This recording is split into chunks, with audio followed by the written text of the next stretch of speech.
And we're back here once again with another episode of the MSK show. And this is going to be episode 280. So I hope you guys had a great day. And I hope you guys have a great rest of your week that is ahead of you. And in this episode of the MSK show, we actually have no topics tonight because I am very, very tired. So basically, I got up super early this morning to go to work because my 2 days off are over. And then I got off around 3 o'clock, relatively speaking. I was actually off earlier, but I had to do other things before I actually left the building. And then I got home, and then I basically went and did a quick little detour around another place in my city. Then I went to the bank to get a very important document to give to my boss tomorrow at work when she's going to be there.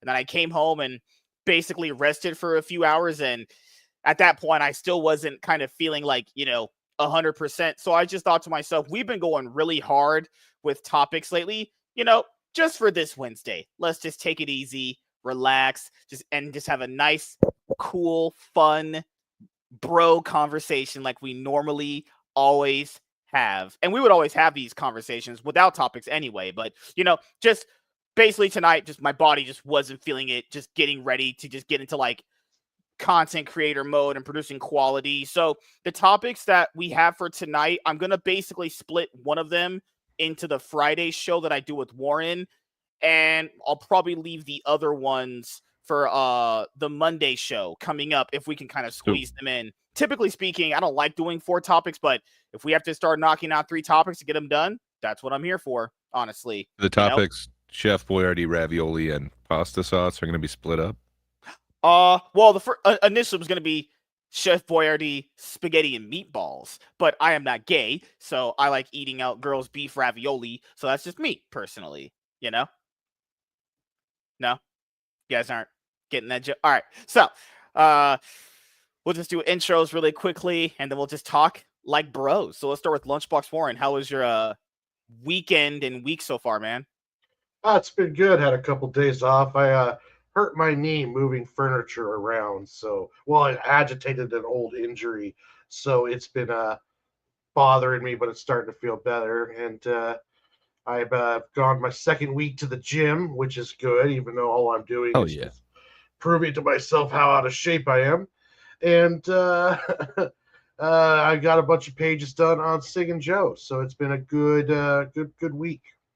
How about you, Gray? How's your week going? So far, so good. It's been a nice week. My wife has been able to drive herself recently, so I'm not on chauffeur duty this week, which is awesome. She broke her right leg, so she wasn't able to actually drive herself. But things are looking up. So I don't know. It's been quite a relaxing, more productive week than I would have anticipated. MSK. Yeah. You're so productive, aren't you? Yeah, I went on Twitter and did a thing, guys.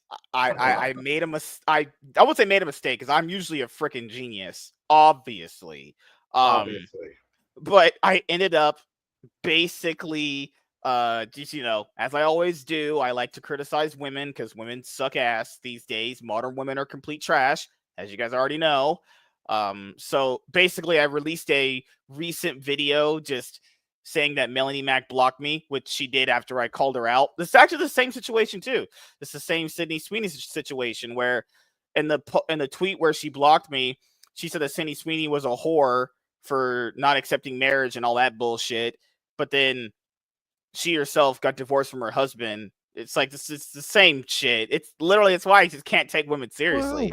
It seems a little different. She at least had a husband that she got divorced from, where it sounds like Sydney Sweeney didn't actually get the husband. So I guess there's a slight distinction there. But either way, 2 relationships that are no more. I saw another hot throw girl that thing. Painful memory right into her face, MSK. Yeah, because basically, if you're gonna criticize a girl for turning down marriage, well, you ended it. You ended yours, and we know a lot of the marriages that happen, girls kind of are the one to initiate it, ending them first. So I was like, all right. And then I saw it is Melanie Mac, and she is probably the biggest hypocrite on Twitter right now, aside from maybe EVS. So I mean, Yeah, she says shit just to get attention. And I saw one post that was someone quote tweeted her post about Sydney Sweeney, showing like a whole bunch of her like bikini photos and shit. Oh, I did. I got Like, that one. yeah, Melody Mack is, it's like, you're out there selling yourself too. Don't call Sydney Sweeney a whore. She's just a young actress who's selling her. And yeah, Sydney Sweeney probably is a whore. She probably gets dicked down behind the scenes when no one's. I just couldn't even imagine a world where that's not happening. I'm not saying Sydney Sweeney's not a whore. What I'm pointing out is that like you yourself are saying certain things about someone while you yourself are also basically doing the same thing. Now, this is how people's brains function.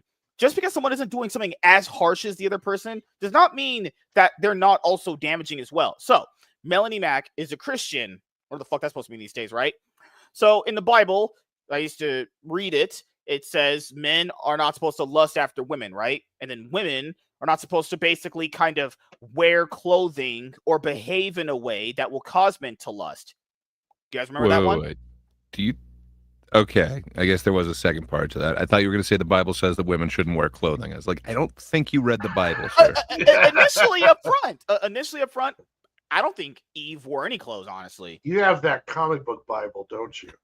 The one with all the pictures. I'm not gonna lie. He hasn't made it past that first page. I will be honest here. The art in that book looks probably some of the best art I've ever seen in a comic book graphic novel collected edition my entire life. Looks just so beautiful. But it's weird because women are specifically told not to cause men to lust. All right. So I just made this post and to be fair, I had to go and look these photos up. So I essentially have Melanie Mack as a part of my, internet search history now. Holy freaking guys. I think I got a white knight for a minute. Oh, no. What a dingus then. I'm just saying, if Christianity was totally against, lusting and all that stuff, don't give me like abbed up Jesus on the cross. I'm just saying, that they shouldn't make him so chiseled. Gray, I don't believe in space wizards. I'm just saying what her religion believes. I don't believe in that Okay. shit. Well, I mean, they might say one thing in the book, but then you see a scantily clad, Christ with abs. What can I say? Gray, do you know what that is? Some would call that bullshit on people. Like, okay, that's why I said, like, I don't care if people are Christians. I don't care. But if the book says one thing and you yourself don't believe that and then believe something else in the book, then you don't believe all of it then. That's not how that works. That's how religion works. Religion is a thing where you're supposed to have faith in it to basically be telling you the truth. So if you don't believe that, it's remember the whole stone thing with Jesus where he said, he who was without sin cast the first stone. Well, we don't do that anymore. But would you believe that that's an acceptable punishment for people? It's like people go like, no. Well, then you obviously don't believe it then. But the punishment's not really the point of the verse. The point of the verse is to be like, you shouldn't cast a stone if you're the one that has darkness inside you, essentially. It's kind of what it's saying, MSK, you live in a glass house. Oh, Stop throwing stones. And also, not to be a dick or anything like that, but that part is kind of widely disputed as added later. There's certain manuscripts that don't have it. I'm glad you brought that up because things in the Bible there's different, we'll say added, more like different translations come through, right? There's different translations come through and people can interpret things differently, right? And then people usually pick and choose what they want to throw out of it anyway. Like, you're not supposed to have tattoos. You're not supposed to have any unholy markings on your body. This isn't like Ephesians or whatever. But she has tattoos, Like, it literally says straight up not to have them. Like, it says gay, well, two dudes is sin. Like, it says that. It literally says being a gay, a homo, is essentially against Bible. Like it is also to have tattoos. But people say, but he didn't really mean that for us. It's like, what are you talking about? Like that's why I don't really do religion anymore. It's just too many weird things where it's like people will just kind of pick and choose and cherry pick what kind of works for them and then ignore like other key significant factors. Like that's just me personally. But she was criticizing Sydney Sweeney. It's weird. Because I have this lady blocked too. I literally do not care to see her post at all. I'm like, I would just literally just like if you were just gone from my existence, honestly. So I basically said Melanie Mack has no business criticizing Sydney Sweeney for her American Eagle ad when Melanie herself posts pictures of herself like this. Melanie Mack is just like every other woman, a lying, pathetic idiot. Now, I will say, these look actually pretty good. Yeah, I'm just gonna point it out here. These look actually. That one looks very good. That one looks great. These all look fantastic. But how is this any different from what she just is doing, especially with her nude stuff? Where you can literally see the frame of her boobs right there. I don't have. This doesn't even need to be on for me to know what they look like. Okay, but how long ago was that? Was that before the Christian thing, or is this Or these recent? were before a little bit, like a few years before. So it wasn't Just like saying, man. I before remember a your brand. thirst trap days. You used to post stuff that you're not proud of now. You know, there's possibly some video evidence of what you used to post online. What about this one? It's kind of a cool bathing suit, or Yeah, I imagine it I is. don't know, Yeah, whatever it is. Look at this. Like what? Like, come on. How is this any different? Dude, God bless America. Yeah, and she's the person who's like, oh well, like I'm just saying, Bible literally says men aren't supposed to lust, and this lady is causing you to lust. Look at this. I'm not saying she's an ugly person. I would definitely sleep with this person because I have no standards at all. And women obviously would love to sleep with me. It's just how that works. But I'm just pointing out, this is your traditional trad wife Christian lady who posts pictures like this, or has posted. I think anyone pictures thinks like she's trad. It's a different time now. Jesus was an influencer, but he did it slightly differently. I would think he would be thirst trapping these days. Oh, good Lord. I mean, hey, that's what's your favorite one? Warren, which one do you like better? Oh God. Oh, on Kino Casino. I don't know if you guys watch that channel, but they have their clip channel on YouTube. And there was one they were doing a video on her, and I don't know who found this video, but there was a video of her where she was on a bed talking in a ASMR whisper hot sexy voice to her phone to send it out as a video. It looking like she was having her other hand in another place. Just saying, obviously. Just pointing out, MSK. Do you remember that Glass Houses verse thing? I'm just saying. Perhaps there's a channel like posting MSKLs or something like that might have video proof that you've made a similar video.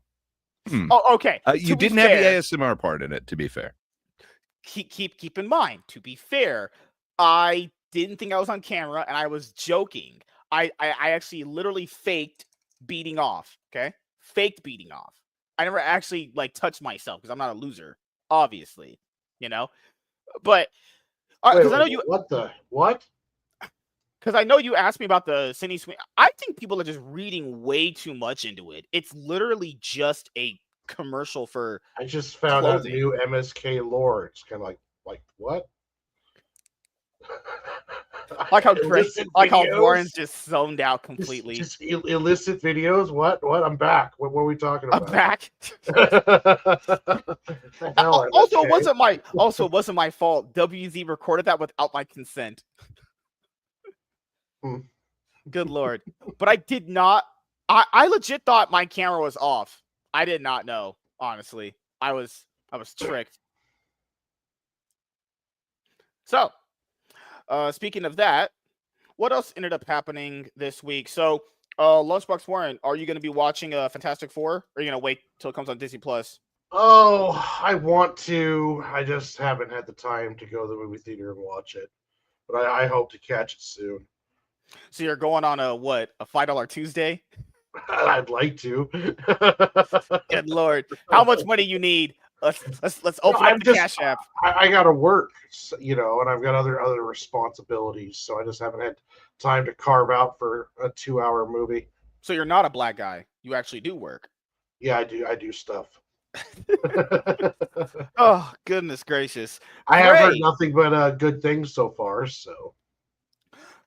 Gray, one of the great musicians ever, Ozzy Osbourne, did pass away. They had his funeral today. I know you were at a stream that you guys were doing. I forgot what it was fucking called. Basically, having a tribute to him on, just talking about all the great music he ever did. I've never ever heard a song he ever did. There's so many musicians. I think you have. Maybe Crazy Train. I don't remember, honestly. Maybe Iron Man. he didn't seem like a person where I would be interested in that kind of music. So I mean, if it's like more rock, heavy metal, no, probably not. I was Yeah, he never into does that. make stuff that's artistic. You're right. I Yeah. think probably a little too highbrow What are for you you. implying? You implying there's a There certain is one track Mm. that's just like amazing. It might be up your alley. It's called Nowhere to Run. So it's got the Crystal Method, which I know you're totally into the Crystal Method, but then they somehow got Ozzy to come in and do a verse on it. And who do you get to team up with Ozzy and possibly even hype man Ozzy? You got to get DMX in there. So I didn't think that I needed this, but man, it's kind of awesome. And then they got to round it off a little bit more. So they also got Old Dirty Bastard to come in and do a verse on it. Mhm. It is a crazy ass song from the South Park Chef Aid album. That one, I don't know. I've been going through kind of some of his back catalog this last week or so. Oh, hell yeah. Charles is here.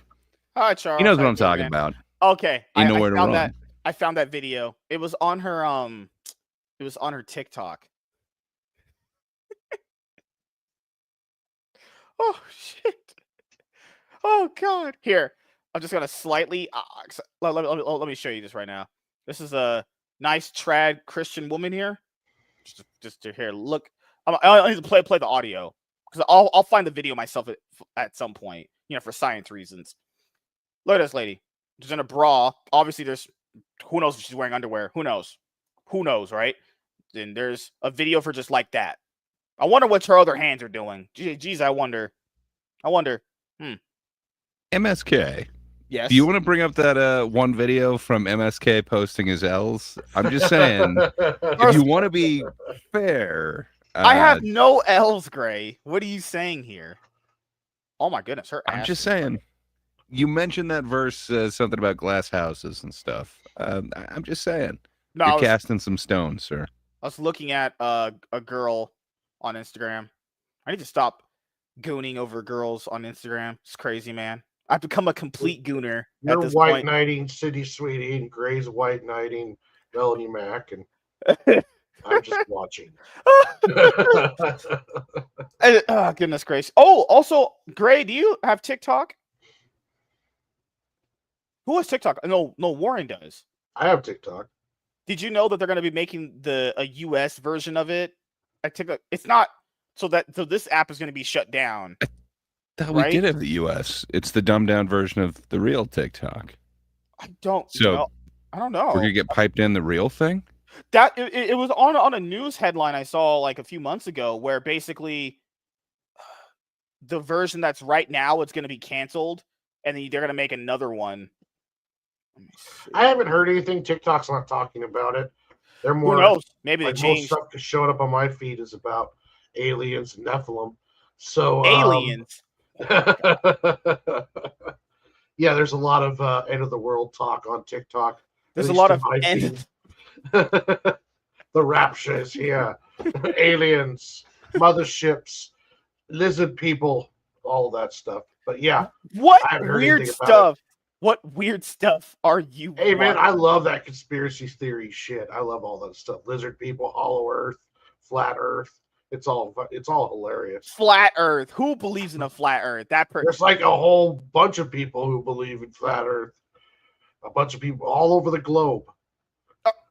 Flat earth theories are still a thing? No way. You're fucking it's huge. There's a huge like following of flat earthers. They have like conventions and shit. I've just lost so much faith in humanity. Oh my god, just kill me now. Please. Holy shit. But Gray, what did you think about the Big Jugs situation that happened? You know, I heard she has really good genes. Genes, not Jeans. Good lord.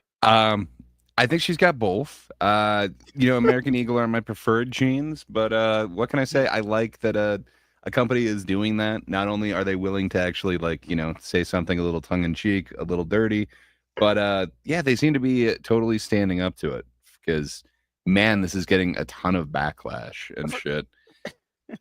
I really don't get it. Like there's so many things that could have been so much more offensive than a jeans company saying she's got good genes. Like, come on, it obviously it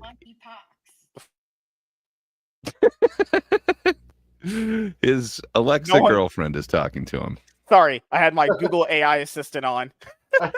It's amazing how much City Sweetie triggers lesbians for like woke lesbians. She just the sight of her just sends them all Well, into a rage.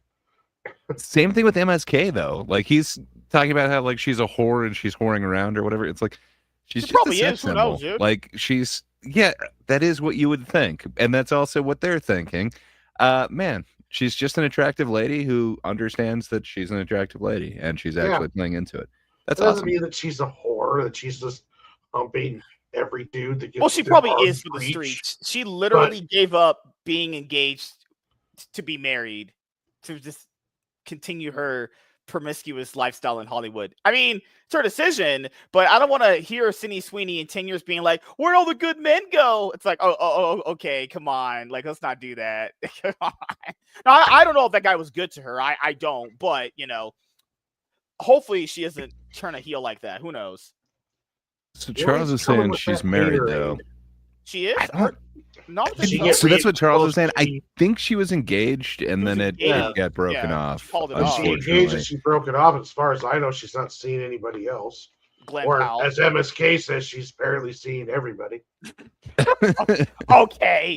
All but right. Either way, she's an empowered woman who, her stock definitely has gone up in the last little while. So she's got two stocks that everyone likes to put a lot of things into. If someone came up to you, MSK, was like, here's $1 million now, just put on our jeans and we're going to do a commercial with you. So you're not going to do it. Oh, for sure. Now, could I model them as hot as Sydney Sweeney? Probably not. But, the point still stands.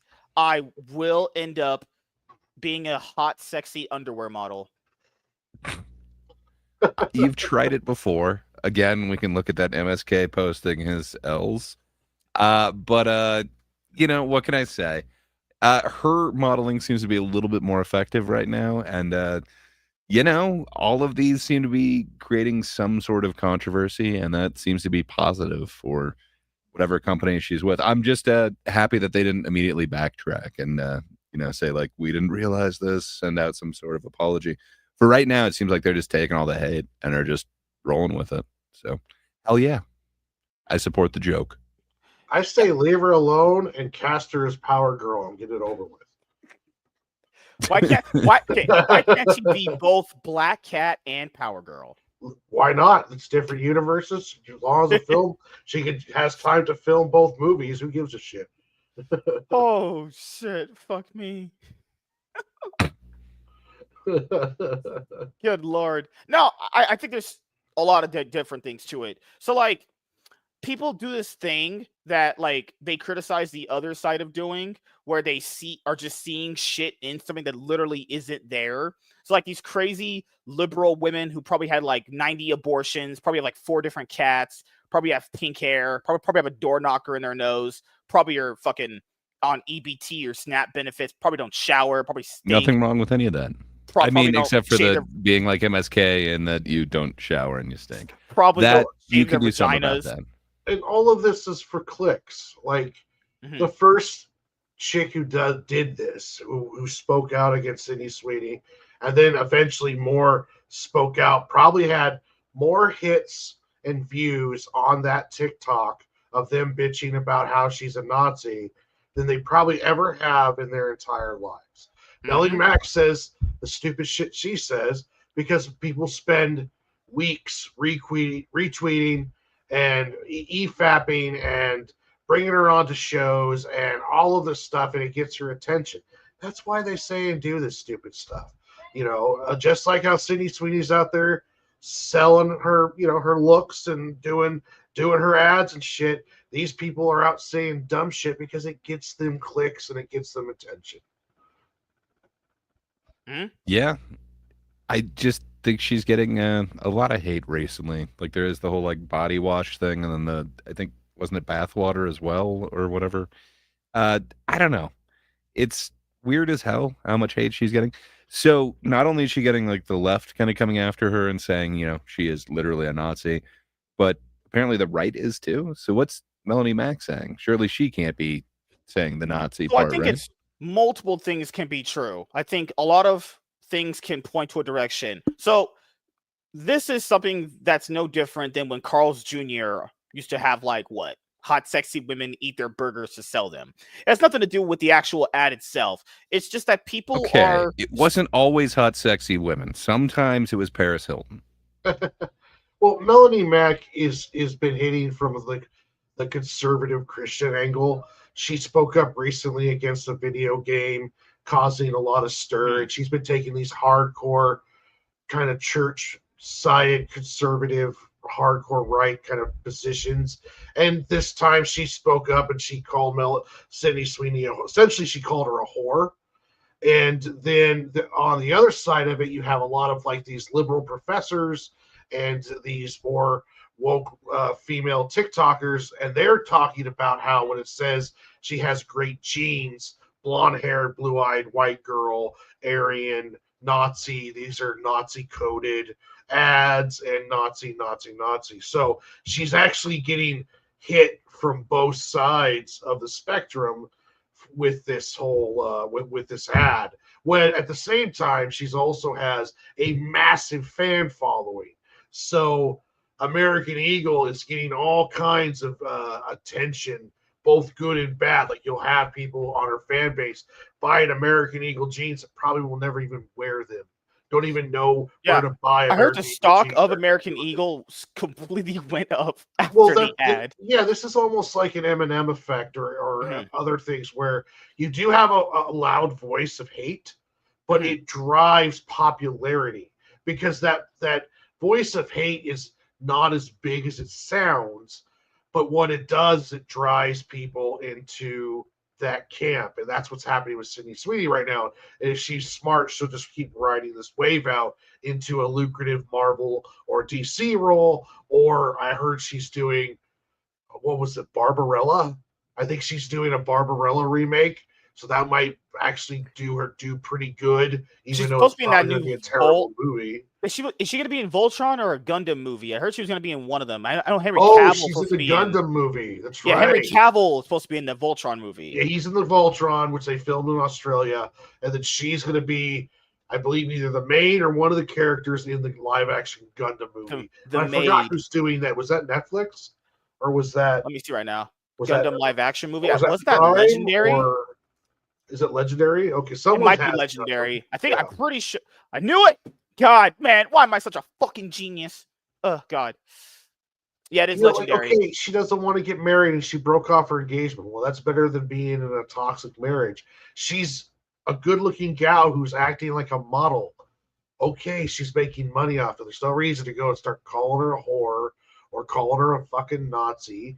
What is she doing? She's a beautiful girl who's doing model ads, just like any model out there. But this is the thing, man. It's no different from Melanie's point of view when she does the exact same thing. It's just a slightly different. I don't get why women think like that. Just because they're not doing it on the more super promiscuous way that they think what they're doing is somehow morally better. I've never understood that, honestly. Well, it's because she doesn't really mean it.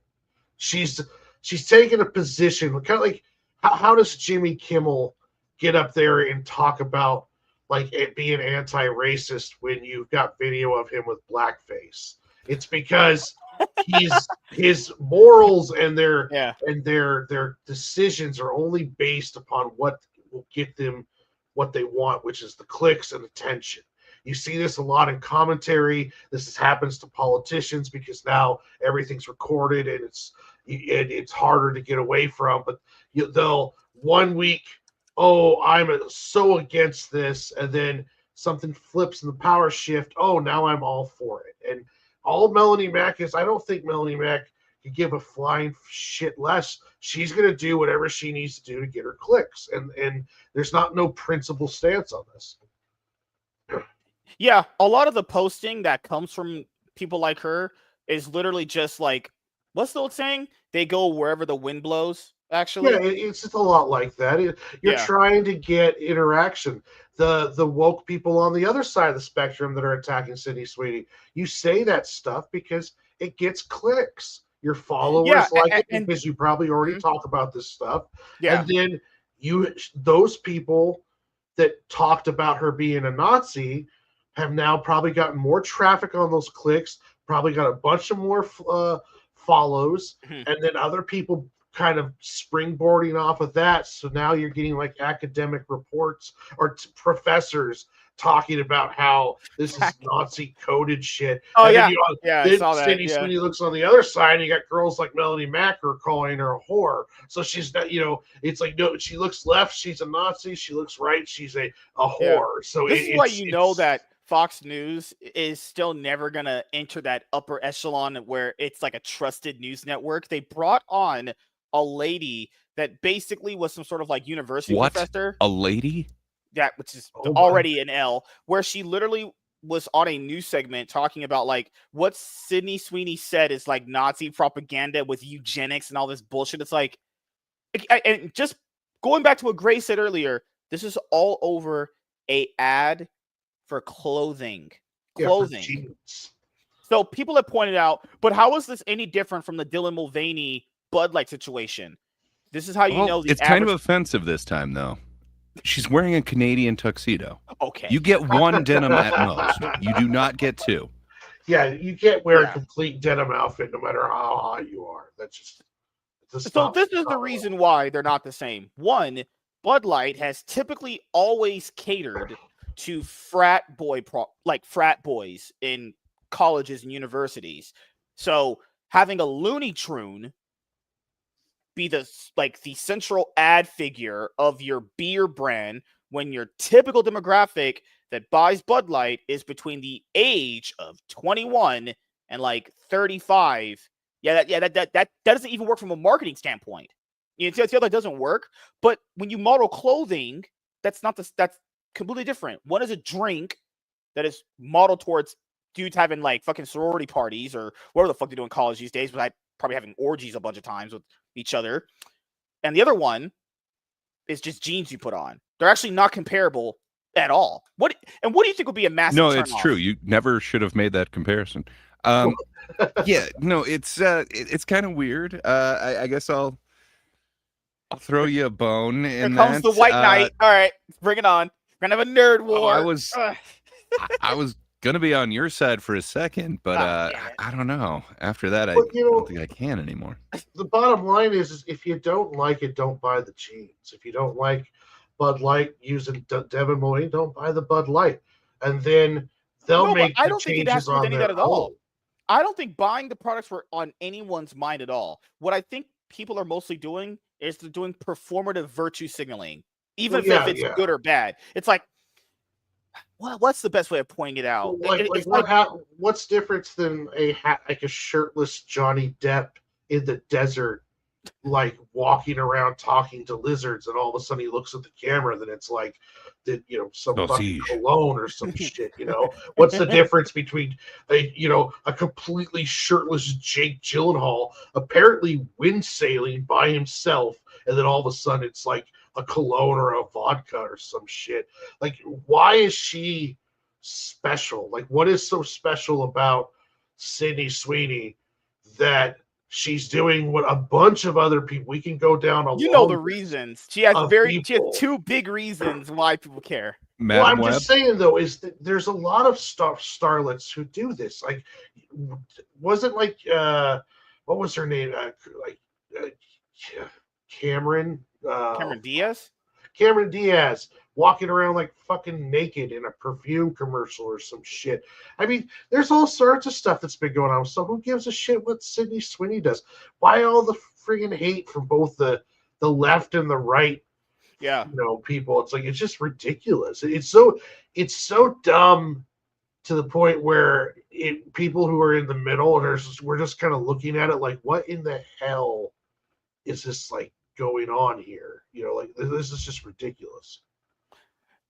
Yeah, that's the problem when it comes to a lot of this stuff is like people will basically say you're like right wing or like left wing. That I feel like that's what hurts conversations is, oh, well, you gave an opinion I didn't agree with, so that just automatically makes you right wing. Like, what level of brain rot do people have these days? Where like, instead of actually having the conversation, you just boil it down to, well, you're just a right wing MAGA Nazi propagandist, so that's why you said these things. It's like, what if I don't even like Trump? Like, what if what in the world is going on in people's Well, brains? that's what happens. You Crazy. start dealing with the cults. Like when you get to the far right cult or the far left cult, any kind of disagreement with them and their narrative instantly puts you into the other camp.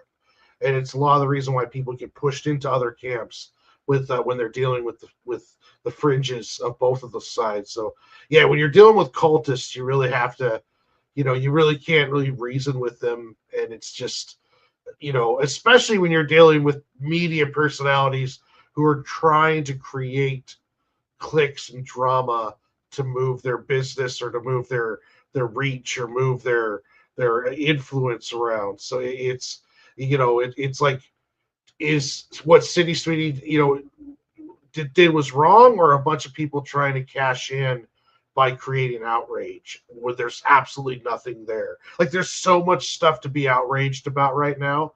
There's Yeah. like all sorts of crazy shit going on. Isn't there that apparently a people- tsunami that might be coming and hitting like Hawaii I and don't West think Coast places? I think we dodged a bullet on this one from what I understand, but there was a massive earthquake off the shores of Russia that sent out a 10-foot wave, that doesn't sound like much, but in tsunami talk, that's like water rising real quick, taking docks out and possibly homes. But And from Japan what had I a understand, situation like that a long time ago, back in like Yeah. 2011, 2012. They had a massive tsunami that hit their country, pretty much there sank a was lot of it. there was some flooding, but I don't think it was that bad. So Walter says, honestly, this controversy is so silly. It's almost like the Smollett situation, but on a corporate level. The word of mouth alone would make it make it sense for American Eagle. Yeah, true. Yeah. Will says the trickle down is the obnoxious part. Yeah, goodness gracious. It's also crazy that you see a bunch of these women, like one of the videos, I think you guys saw it, where the black lady was just literally in tears. And I won't be able to know if it's fake or not, but I'm just saying, like, given how these women function, I would assume it's real, where she literally is saying things like, the good whites, you have to put a stop to this. What do you mean put a stop to this? What do you want to do? Us to hurt her? Off her? What do you want us to do? What the fuck are you talking about? Like, just absurdly crazy shit. Like, you had a Looney Tune promoting it as Nazi propaganda. It's a Gene commercial. They're saying promoting it as Nazi propaganda. Like, I swear these people have two words, Nazi and fascist. That's it. I don't think they know any other words in their vocabulary at all. Well, if we need someone to take care of and watch and mentor Sydney Sweeney, I volunteer. I just want to throw my name in there. I'll help her out. Anything she may need, carry her bags. I'll say this right now. If Sydney ever taxes. manages to see this on YouTube at some point in the deep trenches of the YouTube algorithm, in the caves of the depths of the internet where this podcast will go to, Sydney, I would love to, protect you from all the disgusting leftist Democrats out there. I'm buff, rich, tall, and good looking, and Gray Poupe agrees with me. I think Gray's dead and he left us, honestly. It happens sometimes. I think he also said he was vaping. He said vaping was more entertaining than talking to me. He left me to vape. Well, you do have that effect on people, MSK. I have. Yeah, it helps. It makes talking to you a lot better. Gray needs to come on camera. You see the again. clouds behind me. We're He's right tired there. of this. We're tired of this mustard jar. Hashtag restore the Grayverse. Like you say he needs to. He's right there. He doesn't. No. Hashtag restore the Grayverse. He has to come on. This camera is like eventually. the multiverse Gray, like the Council of Grays. Oh gosh. Yeah. No, but we'll definitely cover this a little bit more in an actual dedicated video on Friday, because I know it was the big topic a lot of people were going over on their shows, but it's just so ridiculous that this gets all the attention. It's just ridiculous because one side, and I was honest, I don't think anyone on the right is propping her up as some sort of like conservative icon. I think that's just disingenuous lies. I don't think anyone's did that. Like, why would anyone, if you're supposedly on the right, prop up Sydney Sweeney as a sort of like conservative icon. Like, what in the world? That doesn't even sound like something that's true at all. But who knows, right? Especially if she's catching strays from conservatives who think she's not trad enough or whatever. Yeah, you know. And it- then you have like it's just- freaking mega homos who are completely just losing their minds, thinking that a Gene commercial is Nazi propaganda. The world on the internet truly is fascinating. It can't just be multiple different things. It either has to be one or the other. And it's like, what if it's neither of them and it's just an ad for clothing? Actually Yeah. insane. I mean, and if it wasn't like just a pun too, Mhm. you know, like this is kind of a double entendre. It works on a couple different levels, but the way that we're spelling it, it makes it clear. Apparently not clear enough because now it's coded language because you could think differently than they actually said there. You could read into it. Mm. I don't know, man. Fuck that. It's a joke. I think good on them, and I'm glad that it's actually doing good for the company. Oh, here Hopefully, we can get some ballsy jokes out there. we have this that just came up. This is the fucking hell. Oh, black girl. You know you're about to hear some absolute garbage come out of her mouth. Once you see a black girl like this, you're like, all right, you know you're about to hear some absolute drivel. Was she gonna go buy some jeans? I mean, is she at sport? Hey, you want to go? But you guys hear that? Oh, okay. Hey, you want to go to American Eagle? Oh, I can't go in there because I'm black.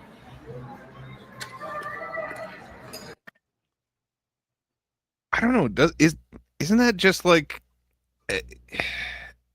what would you call that? Like a self-tell? Essentially, like you could just be saying like she obviously has good genes. Like her skin is pretty flawless. She's got that hourglass figure. For a human, she's doing pretty good gene-wise. Like, why are they taking it that no, it's because she's white or whatever? I don't know. It feels like you're telling on yourself that that's the only way that you can interpret it, as opposed to like, MSK's got some good genes. I mean, not height-wise, but I'm 5'9", tall, rich, and good looking. Those are the best genes you want. It's insane. Like, it is one of the crazy things about social media. It's just one insane person in a city somewhere can make an insane statement about Sydney Sweeney's American Eagle jean commercial, about how it's like a Nazi coded, far right Nazi propaganda racist thing. And that one crazy person's voice gets spread so much that we get to see people making stupid fucking videos like that, where it's like they're trying to say, which is practically defamation, that American Eagle could probably sue them for. That American Eagle will not allow a black person to go in there. Like, you're talking about legal libel at this point. So yeah, it's just amazing to me on how the village idiot now can get worldwide trending. And it's just, we don't even take a second now. There's like no critical thinking anymore. It's just, this is the signs of the apocalypse. This is why people think the world's going to end. Like we're it's like we're on our last leg. I hear what you're saying. I don't know. That always sounds like a dick to just say I hear what you're saying. I agree with you up to a certain say that point. to me. Yeah, true, but nobody agrees with you usually. Well, he doesn't agree with you up to any point. I'm just saying it's not a good sign, but I don't know. I don't know that it's a new phenomenon. Like, you used to be able to get like a glass bottle at like a ball game or a concert or something like that. And then some asshole decided, hey, these would make good weapons, good projectiles. And now you got to cater to that idiot. And now everyone gets like a little plastic flimsy cup or whatever. I don't know. We've always kind of catered to that lowest common denominator. Like, the idiot does get to kind of form some of our barriers, if you will. And just now with the internet, there's so many more idiots who have a voice, and then it kind of changes things. Usually that means the company kind of caters to them. I'm glad in this case they don't seem to be backing down.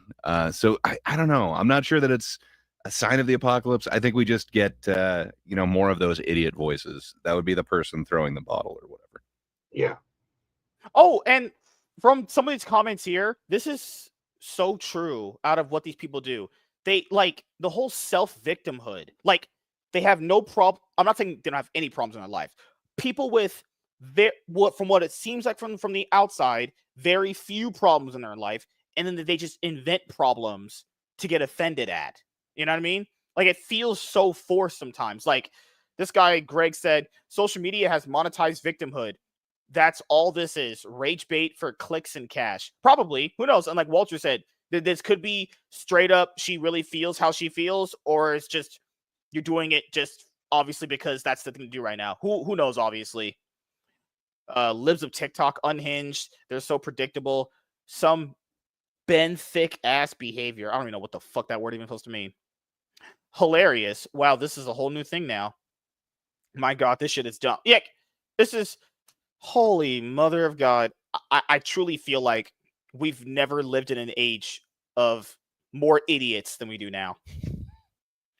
It's so apparent too, because like in real life, like growing up, if someone ever was like this, I'm not kidding you guys, everyone would just straight up ignore that person. Like if they were talking straight up, like saying shit out of the blue, making weird hand gestures, like jerking off, I don't know, on the streets, people would be like, well, you're crazy. We need to just leave you alone, honestly, But on the internet, every like legitimately insane person has a platform to just go on Twitter and type up their useless opinion and thinks their useless opinion matters when they have like 2 followers and no one gives a fuck who the hell they are, Like, I don't know. But that all comes down to people doing like bullshit, where like how there's this thing like pushing dudes to be like going to therapy and shit. I'm not saying therapy is traditionally bad, but it's this idea that it's like a self-fulfilling prophecy where it's like you going there, telling a random stranger your problems. The person probably doesn't give a fuck at all, for being honest here, and then telling you, hey, come back next week, tell me more of your problems. It's like that doesn't really fix the problem, right? Does it? Well, I mean, it can. I mean, sometimes you face traumas in life, like your abundant hatred for women, for example, obviously spurns from some kind of heartbreak or trauma that maybe if you talk to a therapist about, you might be able to work through and not have so much outward hatred. What do you? towards The women. thing is, that's the reason therapy's a scam to a certain extent. This is gonna sound very cynical. This is gonna sound kind of bad, but when I go and talk to a therapist, well, my problems aren't going to get fixed, right?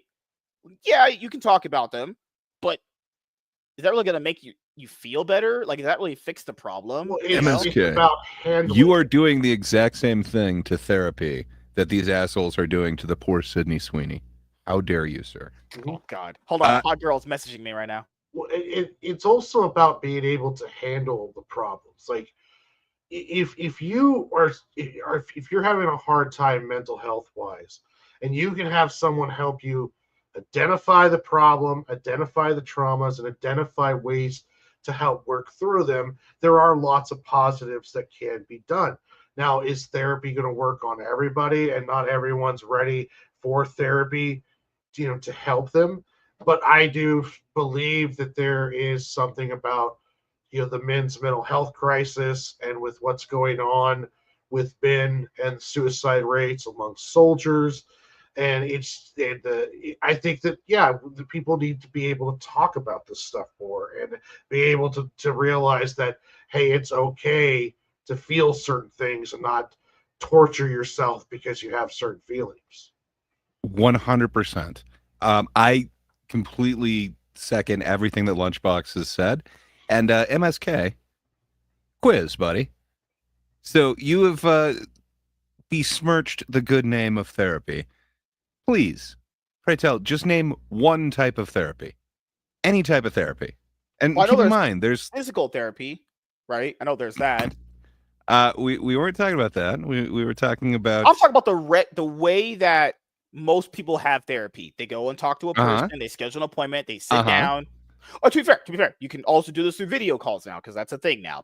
There's like video call therapists you can talk to as well. I'm talking about the general therapy that a lot of people go through that they typically So- think of when they think of therapy? I'm gonna throw you a bone here, A whole bone? life How big is preserver, bone? if you will. I know Ah. you got trouble with the swimming. So with this, we'll call that talk therapy. So that's one form of therapy, and that's not going to be the therapy for every person. But they've got a whole lot of other ones. They've got dialectical behavioral therapy. They've got CBT, your favorite. It's not cock and ball torture, but it's cognitive behavioral therapy. It's really kind of awesome. Damn With you, that Craig. one, it's not his preferred CBT, but it helps you work on ways of perceiving things. We all have these cognitive distortions, and it kind of helps you recognize these patterns. I think you would very much benefit from something like that. Man, it is not an issue to go to therapy. You need to find the right type of therapy for you and the right therapist. And it's a really cool match. They don't just, obviously, if you could just get fixed by saying things to people, there would be no need for a therapist. They help you reflect in a certain way, and then they help you recognize what you're actually doing and certain patterns that you're doing. It becomes very helpful, man. But CBT, again, not your preferred method, but that one is it's actually scientifically backed. They've tested it multiple times, and it seems to be the most effective version of therapy. I highly stand behind it. Helped me immensely.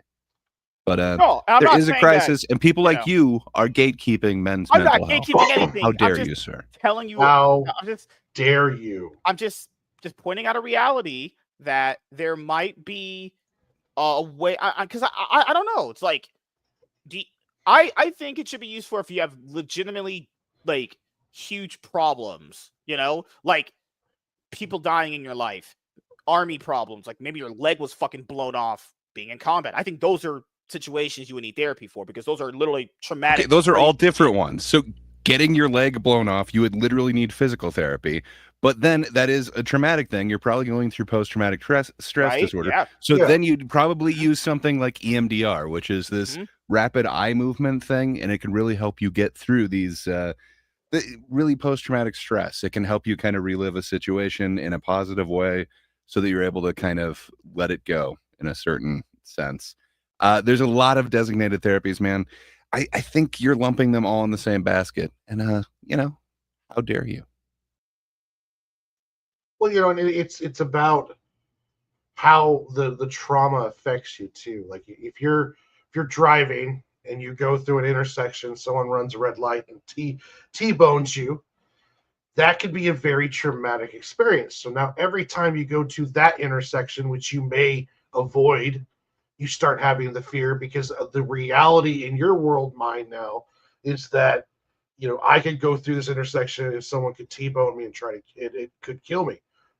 So that becomes a part, and you have to be able to find ways to address that and work through it, or you're just going to be having anxiety driving, maybe never even drive again. It gets so extreme, or you avoid that area forever.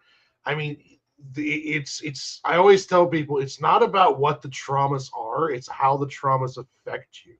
Like you could take a cannonball to a brick wall and it might not even put a scratch on it, but just a gust of wind will knock down a house of cards because it depends on what your mind and your constitution's built on. It depends on how directly it affects you. I mean, there's a lot of stuff when it comes to trauma, depression, anxiety that people are dealing with, and I always like to tell men that they can't go do that. It's just not. No, you have to have some kind of outlet. Too many people are taking their lives. Too many people are bottling everything up, and we've got to get before you get more people like going fucking postal and Well, or wouldn't shooting being up able to Walmart. consult, like, if you have these outlets, some of them consoling and family members, friends, the ones Yeah. that you care for and trust. I'd imagine that, and to be fair, there's this thing with people where they somehow have a weirder connection to strangers than their own family and friends. That's possible as well. Yeah, I mean, if Well, part of that is Yeah. they're not actually your therapist, and you're burdening these people with all of your problems and bullshit. Where there is somebody who's actually trained to take on those emotional loads, if you will, and you're not doing these emotional loads all over your friends. And I family. never did an emotional load on a woman ever. Oh, you emotionally load all over everybody. Well, like a vet would have an easier time expressing their feelings to another Army vet who's gone through combat, because you both have gone through something very similar, and you can talk about it. It'll be much easier to talk to someone who's gone through that trauma. Before you go, Warren, how long are you gonna be? I'm not going anywhere. Gray, how long do you have? I think Gray's dead. I think he legitimately died. Sorry, my dog was barking. I had to You go have a see what he was dog? doing. That's I crazy. got time. Okay, I'm about to head out. I'll be right back. You guys can carry the show. I'll be right back. No. He has to go get some therapy. Speaking of therapy, his is what would you call that? Shop therapy. He goes when he purchases items, and good times. I guess therapy. I could see possibly even some physical therapy. Well, I wasn't expecting that when he was asking me how long we got, but apparently his therapy is shaking the hands of people that he looks up to. Oh, not just physically, but because that's kind of everybody. But he's got certain heroes of his, and apparently that's what he's going to go try and do right now. Well, he's got to go rub shoulders with the famous people. Yeah, I never know what we're going to talk about on this show because it could go all kinds of directions. But yeah, men's therapy. Why the hell is I'm kind of passionate about, because I don't think enough men, as someone who deals with my own depression and anxieties and problems, it's like I take it very seriously. Yeah, it's hard to take anything that MSK says seriously, but I get you. It's hard to take some of these. Driving us right now in the chat. You say, chat asked him questions and he keeps. Oh, he told us he'd be back at 15, but now he's telling chat 20 minutes. So that was not what I anticipated when he's like, hey, how long do you have? I thought he was going to play a video or something like that. But yeah, here we are in a stream called Chef Boyardee Beef Ravioli. Good times. We have not talked about Chef Boyardee yet. We were waiting for the top of the hour. Yeah. So we're getting there. Good old Chef Boyardee.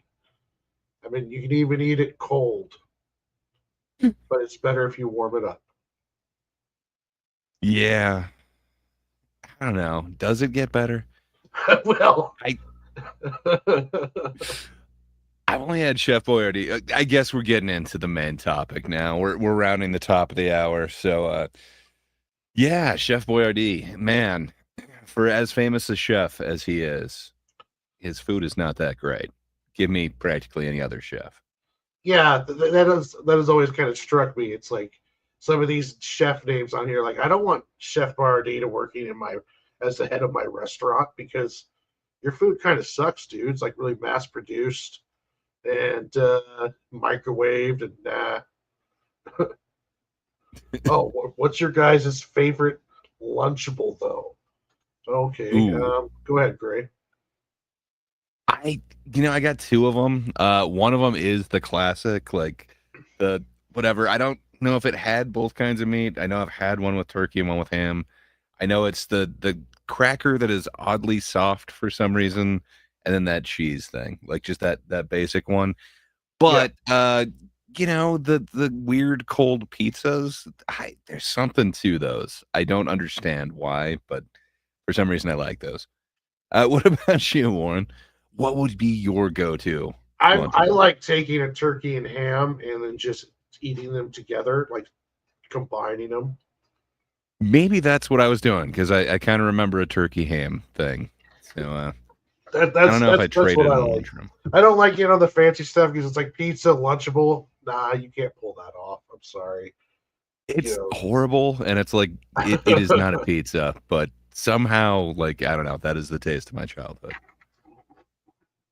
Yeah, they've my got a weird parents always went nostalgic with the thing. basic, either turkey or the ham. Then if I got lucky, I could grab both. I made this custom guitar pedal. Well, I made the case for it and the graphics and everything like that, but it's a Lunchables fuzz box, so it looks exactly like Lunchables, and then like one of the knobs is like meat and stuff, and Oh, it's that's just awesome. it's kind of fun. But yeah, that was one of my favorite pedals on my old pedal board. I don't know, I got a weird history with Lunchables, but more of a fan than I should be, I guess. But yeah. I guess the other question that we were getting is what are your thoughts on any of the summer movies? I know you went and saw Superman, right? Yeah, Anything else this summer calling to you? there's stuff I want to see. Like I've been checking like every day for Thunderbolts to drop down in price on Prime so I can rent it. Right now it has that in theater price. I wanted to see Jurassic Park, but I'm probably not going to catch that till on video. And then I'm going to go try to catch Fantastic Four, but nothing really aside from Superman really pulled on me. This Weapons one, people keep mentioning in the chat. This one looks interesting. I just saw the trailer for it a couple days ago.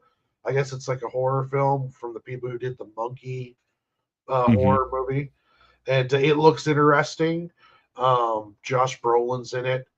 I still need to take time to see Sinners. It's on HBO now, and I have HBO Max, so I should watch that one. But it's I a trip, never have man. time to watch shit. And that one's kind of long, but totally worth seeing it. Yeah, I highly recommend that one, especially if you're into, I don't know, a bunch of different things. Don't expect like straight up action, but I think based on everyone else's reaction, I don't think you'd be steered wrong with that one. But I don't know, man. Thunderbolts, I'm not sure if it's like worth the wait.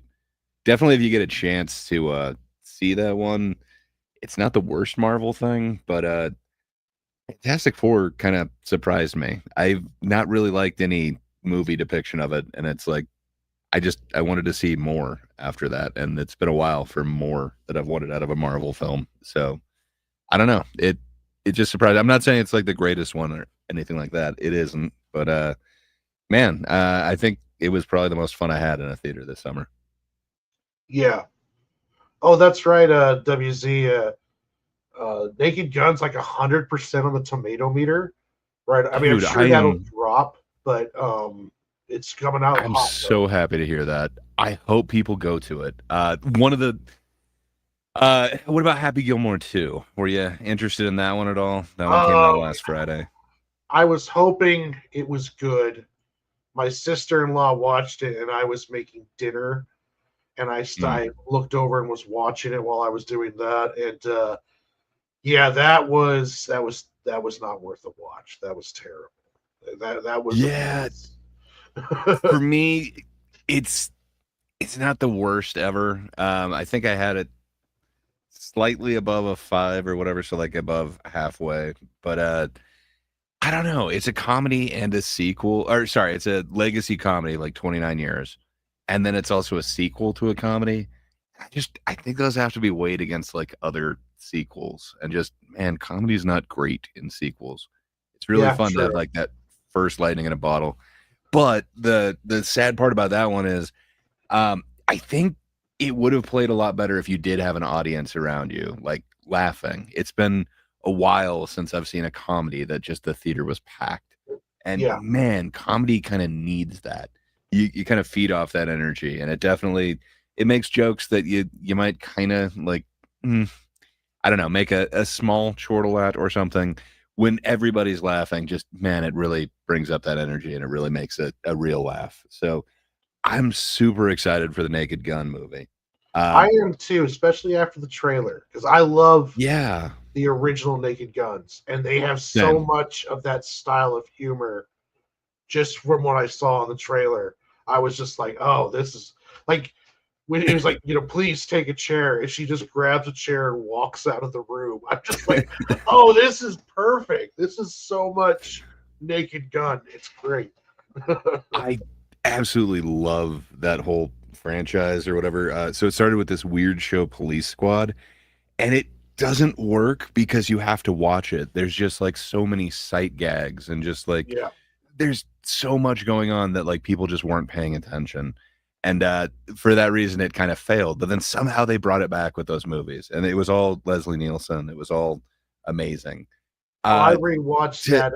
Remember the staircase scene, which was kind of like a Goodfellas spoof with like like the baby carriages. They're all trying to. Yeah, that one is. Oh, it was just so good. WZ's asking like, is it a family movie? So I haven't seen the remake yet. The old ones, I don't know if they're necessarily like a family movie. Like, there's nothing in there too raunchy. Like, it's like Austin there is a safe sex joke, but there's murder and stuff. It is a police procedural. I would say hilarious. If you let kids watch Austin Powers, you should have no problem with this. But it's like a little bit dirtier than an Austin Powers movie. For sure, I think it'd be like around that level. Yeah. So if your family's cool, you're probably good. I wouldn't take MSK to it. It's above him. I'm just pointing out that right when I left, I said I was going to be gone for about a good 15 minutes. WZ said a black man's 20 minutes. It's like an entire childhood. So people don't know, the guy who plays Hong in Fast and Furious is in my city filming a movie, and then he is essentially literally a street over where I live right now. So the security guard said, "Hey, come back at 8. They should be done by then." Because when I got off work, they were already blocking off the streets and everything. And then I went back over there. He said, they're probably not going to be done till like 10, 12. I'm like, oh my goodness, that's ridiculous. So that's what happens. Yeah, the guy who plays Hong in Fast and Furious with Vin Diesel and Tyrese Gibson is in my city. Definitely want to get a picture with that guy and, brag about it for a social media clout. How do you spell the person's name that you keep saying? Oh, I don't know. Were to probably chow mein, rice, ching yong, yo something. I don't fucking know. Wow. Are you adding a G sound to the end of it? It sounds like you're saying Hong. Oh gosh. But earlier when we were talking about therapy, men, I think, need an outlet. I think sitting on your phone, beating your meat all day, not a good thing. You need to definitely have an outlet. Like, it could be content creation, it could be sports, anything to get your mind going somewhere. Like, try to get your life in order first. Like, try to get a decent job, try to get a place of your own, try to get a car, try to get... Still not therapy. All those things are good, but so that is getting your life in order. True. But sometimes you got to get your mind in order. And, no shaming somebody that could use a little help identifying when they're doing certain mental activities. Like, I don't know, you get stuck in a loop. You're filtering. You just keep getting that one bad thing replaying in your head. You don't have to remember MSK's actions. You can forget them. That's what I would say for guys. If you are feeling and keep in mind, I don't even know if people are even feeling depressed, or are they just conventionally sad? Because like all of us get conventionally like sad, but is it anything really like meaningful, or are you just going through an emotion? Because we all do that. Hey, MSK, what's meaningful sadness? Okay. Oh, good. Oh my God, Grace killing me. Oh my goodness. They must be filming fair a scene enough. in the movie where the crew is... Well, there's comment of the night. No. I mean, I hope to meet him. I'm excited, honestly. God. Okay, MSK. But I also asked him what Gal Gadot's mouth tastes like when he was making out with her at the end of Fast Five. Should I ask him that? gonna white knight you, and now I've got to switch my avatar. Just can't do it. Okay, if I'm gonna take the most charitable version of what you're saying, MSK, there is this awesome book. It's called Man's Search for Meaning by Viktor E. Frankl, and he has this type of therapy, a different type of therapy, but it's called logotherapy. But his is kind of derived on meaning, and his whole philosophy and therapy kind of it boils down to a simple equation: D equals S minus M, which is despair is suffering without meaning. If I can be as charitable as I can, yours is a very ineloquent way of saying that, you can get through almost anything as long as you've got some sort of meaning. Perhaps you need some help figuring out what that meaning is for you, but you can get through almost anything. Viktor E. Frankl made it through the concentration camps and lost his entire family and everything like that. So I mean, like, but he was able to find a lot of meaning. Conventional sadness, like, let's say you're bummed out because you went to a store and you couldn't get the last bottle of ketchup. Let's just say that. Yeah. There's a huge difference. MSK, right. I hope that you know the huge difference, but then it kind of makes me happy if you don't, because I think that means that you've never been actually depressed. There's a huge difference between not getting ketchup and having to settle for catsup. Right. But do you think every single time someone's sad, wanting to no longer exist? So I'll ask you, do you think that every time someone's sad, it's actually because of depression, or are they just going through a basic, normal, the human emotion of just sadness? Like, hey, I'm just kind of upset and bummed out. This is not going my way today. And that's why we have an actual... Okay, I got to take away this white knight because you don't deserve it. Oh, God. Okay, no, that's why we have an actual definition of what clinical depression is, and you can be diagnosed with it. Obviously, no. Everybody gets sad. Everybody goes through shit. Everyone has a pet that dies. Everyone has a breakup or whatever. That isn't necessarily depression. That might be, the most positive person's, like, closest taste to depression, but no, it's generally something prolonged, and it's something that isn't directly affected by your what would you call that, like immediate surrounding or whatever.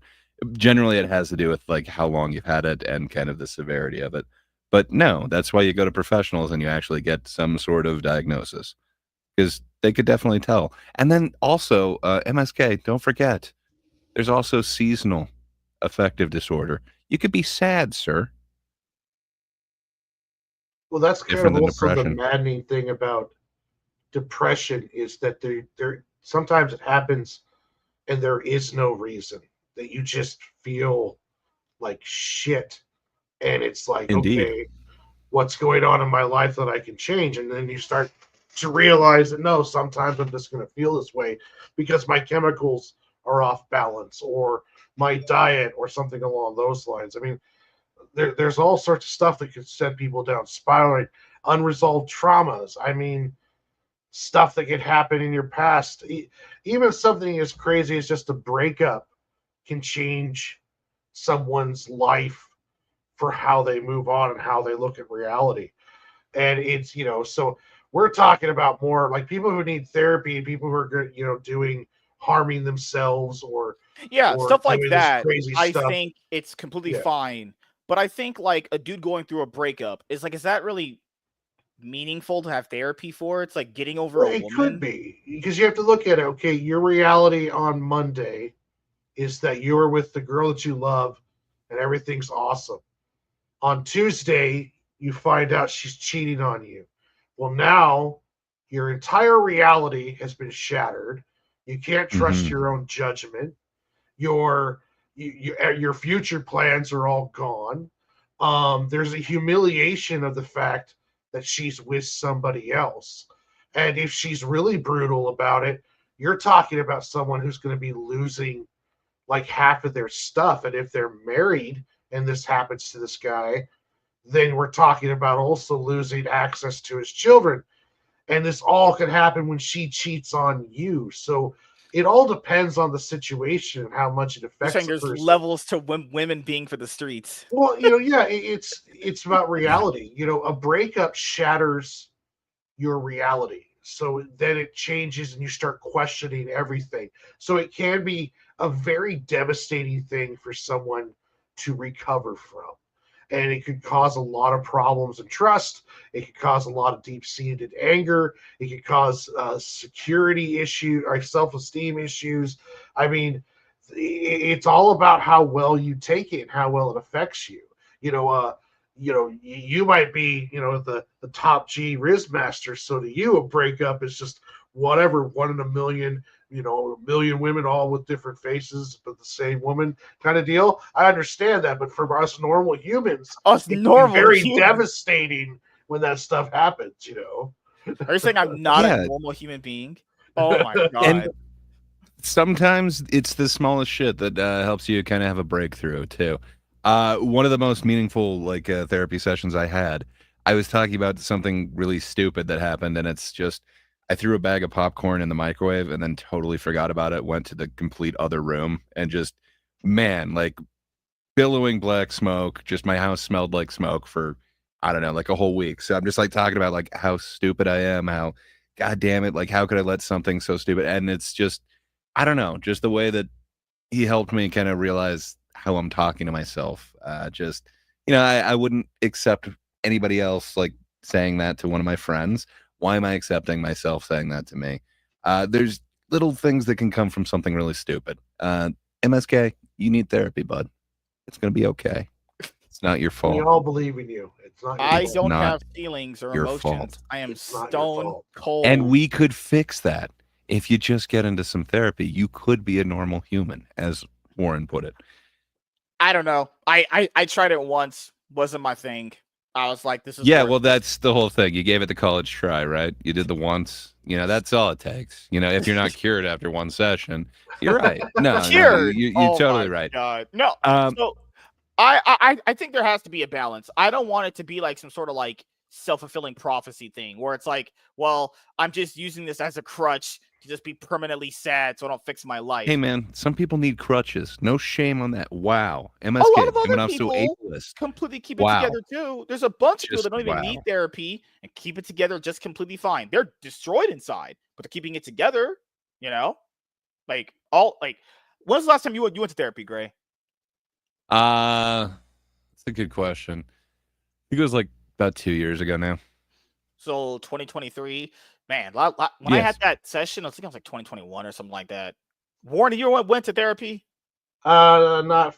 I think about 8 years ago. Then I went to actually talk to a therapist. Good lord, what is wrong with you I've been guys? on medications before, but now I'm kind of just Oh, yeah. winging it on weed. So you're still medicated. I'm No, I still get you. medicated. More herbal though. Nothing wrong with that. It definitely eases the pain of having to deal with MSK. Oh, Hey, he MSK, said- you were gone. oh, Oh, God. okay. Go ahead, sir. No, what was no, that, no. MSK? I was looking at something else on a tweet. You're fine. You're fine. I was just gonna say, you were gone, and the tough questions were asked from chat. MSK, what is the ultimate flavor of Lunchable? The pizza one, then the ham and cracker one. No racist connotation to that. I know there's people out there that think that. I think it's the ham and cracker one is really good. I'm not a nachos person. Man, dude, so I went and got chili cheese. I literally said chili cheese nachos at my movie theater. He just gave me regular nachos, and the nachos were so salty. They're disgusting. I just threw it away. I wasted I don't know, $7 on some nachos. And I want to support the local theater. I want to do it, but he should have told me the chili machine was down. He didn't say that. Now I want to get the popcorn again because that shit made me sick. And I was like, I don't want to get that shit again. Next time, I'm just getting an icy, my ticket. I'm just gonna buy a freaking ice cream sandwich or something. Just ice cream never treats You're me just wrong. upset that you can't enjoy a glizzy during your flicks. Yeah. The freaking nachos were so salty or disgusting. I was like, took one bite and I was like, I'm good. Those are fucking taste like eating out my fucking wife's butthole or something. Absolutely disgusting. So, what were we saying? Let's see. You guys are going to summer blockbusters. Okay, so I did see the first trailer for The Naked Gun. Is that a reboot remake Yes. of a movie that already came out? Well, sort of. So Almost he's like a Frank sequel. Drebin, who was Leslie Nielsen's. I believe he's the grandson or son. So he's like in the same family. So it's kind of like, I don't know, any one of these franchise reboots. So they He's had 3 vaguely a movies relative. so far. Yes. So there was also a CBS show before that only lasted 6 episodes. That was From the Files of Police Squad. Right. And then it Yes. was Naked Gun 2.5, and Naked Gun 33 1/3. 33 third. What a Yeah, they creative started way. that fun shit. Yeah, dude. Yeah, that's a fun creative way of, naming your sequels. So Well, this that was one a whole genre of comedy. Like Airplane was very similar Mhm. to Naked Gun. It I don't know is. what you. It's It's kind of Zucker a Brothers. real, yeah. Spoof. They called it a spoof movie. Pamela where, you would- Anderson's in this one. Yes, and Liam Neeson, and She the she's girl looking that was pretty good. there's the part of the second trailer where someone's looking at them through like binoculars and it looks like she's blowing him, but she's like not blowing him at all. She's like trying to get something out of a microwave. I laughed. I was like, that's kind of funny. But this that movie is going to be like that from the start to the finish. Like those movies never let up on the jokes. Like you'll see him driving in his car, then all of a sudden a hand will hand him a cup of coffee, and it's like that kind of stuff is through the whole thing. I hope it is up to that level because this is Seth MacFarlane, so that kind of makes me somewhat cautious. But then it's I can't remember his name. Is it Aquila something? It's the one of the dudes from Lonely Island, the one who ends up doing a lot of the writing. Nice. So I really dig that dude's brand of comedy. So Yeah. I think it'll be really good, but we'll see. I hope it's just not like the trailer is really good, but the movie's not. Like, because right now the trailer looked like a love letter to the original movies. Very much like a love letter. So I felt a lot better when I first heard about it. I was like, "Oh, this is gonna suck." Then I saw the trailer and I'm like, "Holy shit, this is perfect." Well, and they've been doing a press tour on like everything. I see them all over like my YouTube feed, and so I don't know where it's Pamela Anderson and Liam Neeson. I'm kind of on board. I'm really excited to see it, and I hope it's a big crowd when I end up going. So this one's is that typical shit of sequels. This serves as a legacy sequel to Naked Gun. 33 plus 1/3. Yeah, 33 1/3. Come on, man. Oh my goodness. It's after. Well, come on. You're familiar with Airplane and Airplane 2, the sequel, right? No. Well, it's the same guys. So they did Naked Gun 2.5. If you believe how do you top that? I'll just say if you believe in critic scores on Rotten Tomatoes, this one got a 91% so far. Oh, so it's already gone down. All right. It was at 100. Yeah, it was at 100 for a bit. It was at 100. Holy fucking shit. I'm hoping comedy comes back. The last like kind of spoof whatever movie that was released, so it was only Netflix, but it was that like stupid Pop-Tart one, the Jerry Seinfeld one, Unfrosted, and it was not great, and everybody seemed to hate it. So I was just kind of wondering if we were over spoofs. But yeah, we seem to be into it, it appears. So hell yeah. I'm hoping this means comedy's back. So we can go through some of the reviews right now for it, because like a lot of the critical reviews are out, not full ones, as you guys know, because Rotten Tomatoes just gives you the synopsis. I want people to understand this about Rotten Tomatoes. Okay, when you're reading the synopsis of the person's review, you can also click full review, which typically people don't do. So I'm not saying they always do this. They could be, because people always say, but they don't actually go in depth with their reviews. When you click on full review, you can fully read the review that the person did. Now, maybe they didn't go fully in depth. I would never know, because, sometimes, people aren't as in depth with their knowledge on movies. And some people are just more like straightforward to the point, So this person says, let me make sure this is big. It's already at 200%. Oh my God, dude. No, that's going to be too big. God damn it. Let's do that. Okay. Nothing is sacred here, and everything is up for humor, including the franchise itself, and the jokes fly by so fast and so shamelessly that by the time you realize you didn't like one, 3 funnier ones have appeared. So many jokes you're likely to miss some of them the first time around. This sounds like a movie with a bunch of jokes where you'll think about the joke later on and then just laugh about it. So like when No, it could be if it's sticking with the original, which it sounds like it really is. A lot of them are just like sight gags that you literally need to be paying attention. Like, for instance, in the very first one, they're getting off this plane, and if you're looking in the background of it, you see that everyone's luggage is just being like dropped from the plane just on the ground behind them while this entire scene is going on. There's just like little jokes like that where if you're paying attention to what's going on in the background, you see a whole bunch of like gags and bits. If you're not, whatever, the scene plays out as it is.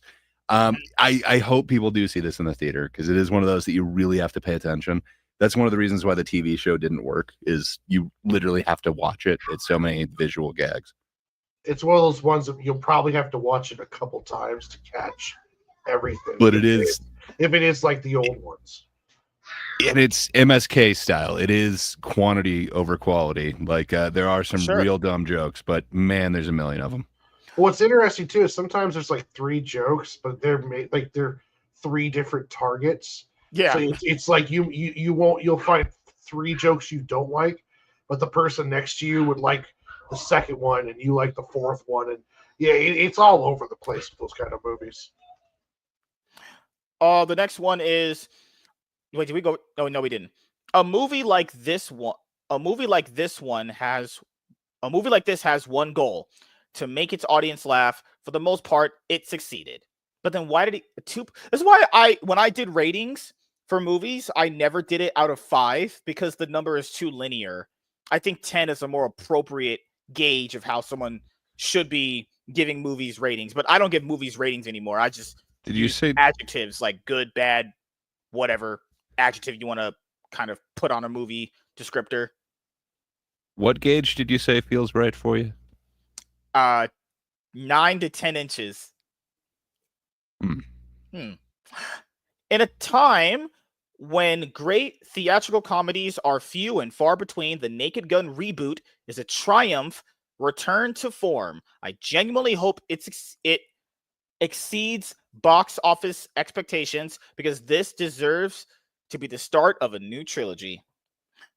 Despite being so paint by the numbers faithful to the first Naked Gun movie's plot beats that you can point them out, this still is pretty damn funny. As basement dwelling as some of these gags are, just know that Schaffer is often choreographing them as precisely as a John Wick fight, narrowly pulling back punches and landing punchlines instead. These are all pretty glowing reviews, honestly. And to be fair, when a movie has a 91% like this one does, and a good amount of these are positive, chances are the movie's actually pretty solid overall. Now, keep in mind, a lot of people like to use these numbers and go, well, it had a 91% on Rotten Tomatoes. It's like, well, that doesn't mean you'll think it's that good, though. These are things that all need to be viewed and watched from your own point of view. Like, I also stop this. Greg, did you watch Fantastic Four? I don't think he did. I think he's dead. He's enjoying a Pop-Tart. He's eating a Pop-Tart. Man, every time I walk away. Yeah, I have to catch it. Sorry about that. I was trying to grab my sugar gliders. You caught me. Sugar gliders. What the hell are those? They're marsupials. They're awesome, man. Oh, God. You watched Fantastic Four. Did you like it? I did. It was good, man. Do you think it's you like Thunderbolts too, right? Yeah, I thought Thunderbolts was pretty meh, but it was one of the least offensive Marvel movies to me. But I'd have to say Fantastic Four was actually enjoyable. I wanted more of it, and it's been a while since. You think they're black? I don't know. So this is one of the first ones since they've said that they've kind of changed what the mandate is. So I hope they're black. I hope they're black to doing the good stuff. But maybe they're not. This could just be like some of the other ones where it is kind of lightning in a bottle.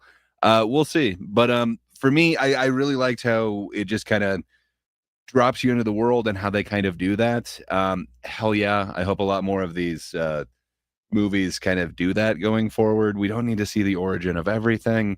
That's true. But man, I wanted more, and it's been a while since I've wanted more out of a Marvel movie. So yeah, I think it's my favorite in quite a long time.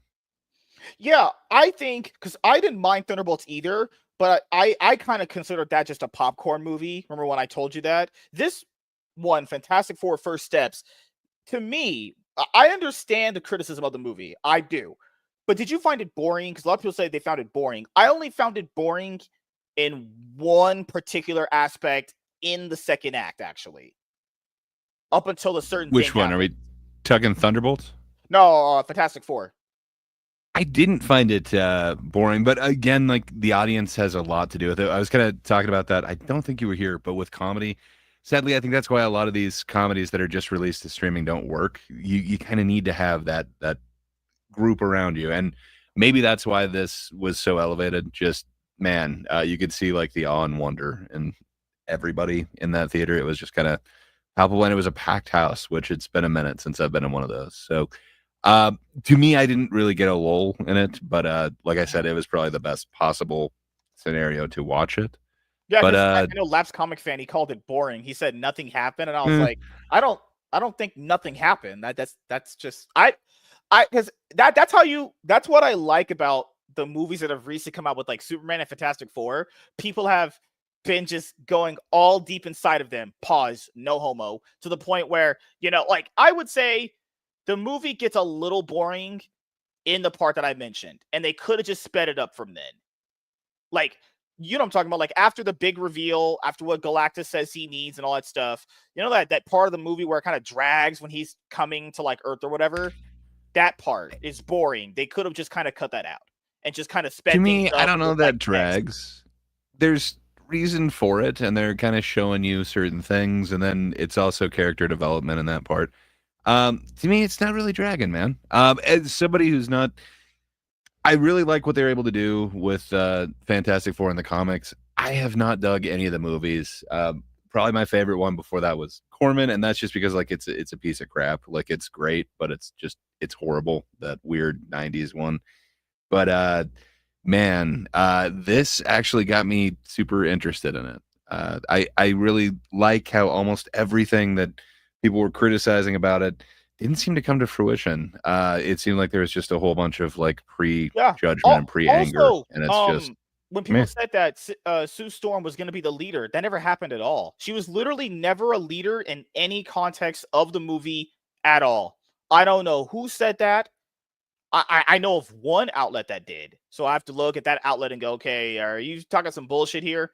Like, I think I tweeted it on my Twitter page, actually, because they had mentioned that Sue Storm was going to be the leader of Fantastic Four. I was like, but what movie did you watch? That never happened. Like, you guys know, I wouldn't say that if I didn't believe that. And also, I wouldn't say it unless I mean, it was there's true. times that she leads. She's powerful. She's powerful. I guess you could say she led the third act, technically speaking. No, but not just the third act. Like there's times in the comics where she has led the team, but I don't know. That's not what I saw in that movie. I could probably understand the boring argument too, but I just didn't. I only felt bored at a single point in the movie. I didn't think I was bored out my ass like other movies that I watched. Like there was this movie called The Green Knight that I watched back in like 2021. That was boring as hell. Absolute just. That's cinema. A guy had Come on, in his hands. That's how much they were trying to entertain people. What were you doing while you watched that movie? I'm not saying it was a bad movie. It was just like it was. I wouldn't rewatch. That's boring as hell. I would never rewatch something like that ever again. Just not enough explosions for me. This girl's just. Oh my god. This girl got some fat boobs. Are you watching porn while you're doing this show?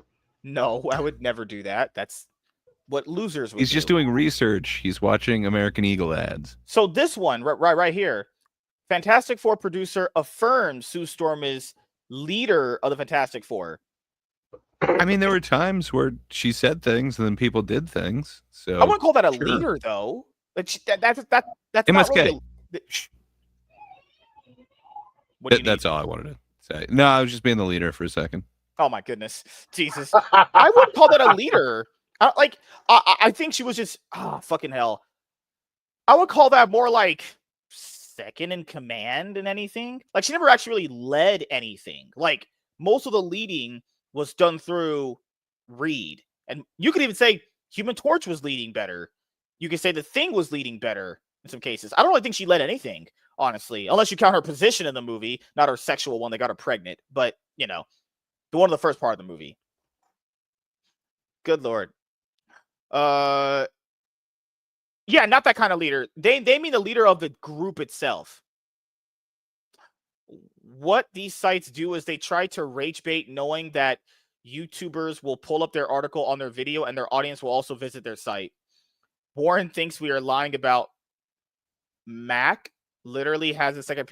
No, never. Mac, we know what you got on your second screen there, Yeah, Mac. what's up, Mac? Jeez. I have three. Okay, I have three monitors. Okay, I'm A like, Ford? no, definitely not. But you know, I'm glad I went to an MCU movie and enjoyed it. I mean, Yeah. I've been able to do that for the most part twice now. I don't know how Doomsday. I don't know what is going to come out of Doomsday. We're hearing that they're basically doing the script on the fly. That's huge red flag right there for as far as like story wise is concerned, because that's what Rebecca Romijn talked about. They're filming a lot of action scenes, but the story is kind of. Rebecca Romijn said that, then of course they've got no script. I believe that version of Mystique. Gracious. So MSK, you mentioned 2 times you had a good time at Marvel this year. So obviously Fantastic Four was a good time. Was the other one Valentine's Day, and was it because of the company, or?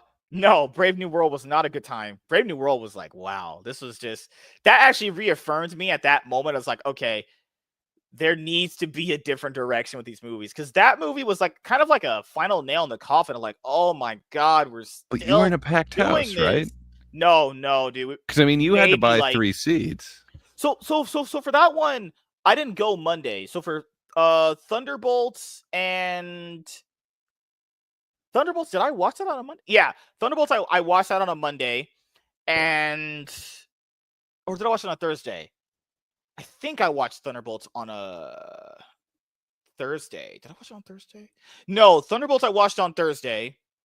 Jurassic World Rebirth I watched on Monday. Superman I watched Monday, and yeah, so because I know I reviewed Thunderbolts with Lapsed, and we were just going back and forth, ultimate banter, because I'm always, going to destroy that clout chasing bastard and, arguments. This is what I do. I'm just top G, the Riz master for a reason. I'll say, like, because Brave New World just felt disjointed. Like, it just felt like a mashup of 3 different movies. Like, it was basically a Hulk, the Incredible Hulk sequel with just Captain America. You can't have the Hulk. They didn't license You can't have him. the Hulk because, reasons. Well, yeah, it was a really disservice to Sam Wilson's character. They could have really built off of, I mean, you've got Zemo already kind of floating around out there, who's played by an amazing actor, and you could turn him into a great villain. You could have done some other stuff too, but making this kind of weird Incredible Hulk sequel and just having Captain America in it. Now, I didn't think the movie was terrible, but it just did not. It didn't feel that good. It was kind of disjointed. It didn't feel like a Captain America movie, even though his name was really on the title. It felt more like a Red Hulk movie starring Captain America, not really a Captain America movie. Like, Sam Wilson really hasn't had a defining Captain America moment, and he really should have had not the same kind of movie, but he needs a Winter Soldier type kind of film where we get to explore his character, and they really should have not gone so grandiose, but that seems, and given more of a grounded individual story, you know, and he's got the new partner, not that annoying.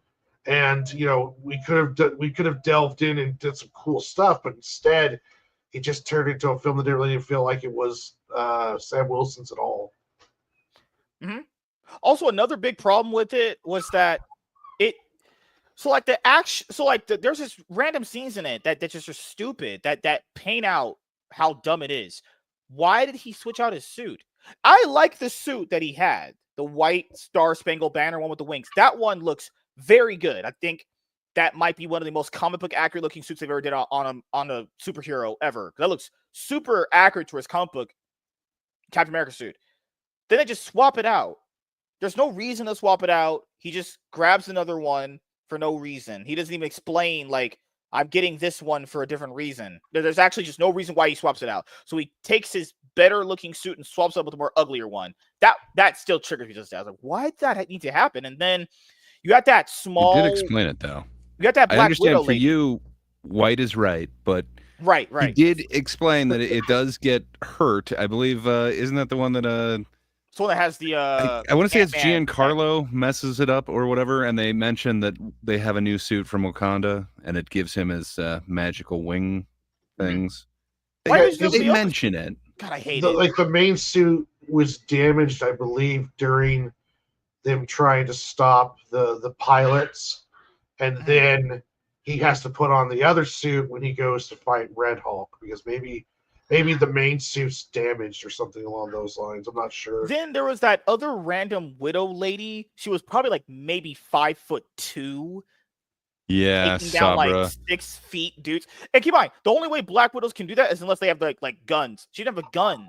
She didn't have a gun, knife, nothing. Just taking down 6 feet tall dudes with no weapons. Crazy. Her character got completely changed a bunch of different times. Like, she is this Israeli special forces mutant, and then that whole war kind of broke out, and they're like, oh, we don't want to go political, so like they kept cutting down what that character is till we got whatever she is now. Sadly, that's just part of the rewrites. At one point it was a real character that was comic book accurate, and then politics can't do that. Oh, the other thing where you have the plot with the leader that felt really that could have been something. I wouldn't say that felt disjointed because that was a little bit kind of the only thing that they kind of really set up. But then there's a problem with that moment too, where randomly he goes to this other person's house to murder them, and we're supposed to care about that person, kind of, right? They also reshot like almost all of that stuff because he had a different look completely. Yeah, he had a way different look. Yeah. Oh my god, dude! Just that movie just is one of those like, okay, it's bad Marvel, times. What are you doing? And then I think Thunderbolts and Fantastic Four have been steps in the right direction. Like, if you gave me MCU movies that were just Thunderbolts and Fantastic Four coming up in the next 5 years, I'd be fine with that. I think those are good, nice, popcorn level movies to the point where the audience will be satisfied with those. Those will get you money. Well, not Thunderbolts, because no one knew the fuck those characters were. And I said, keep making movies about characters no one gives a fuck about.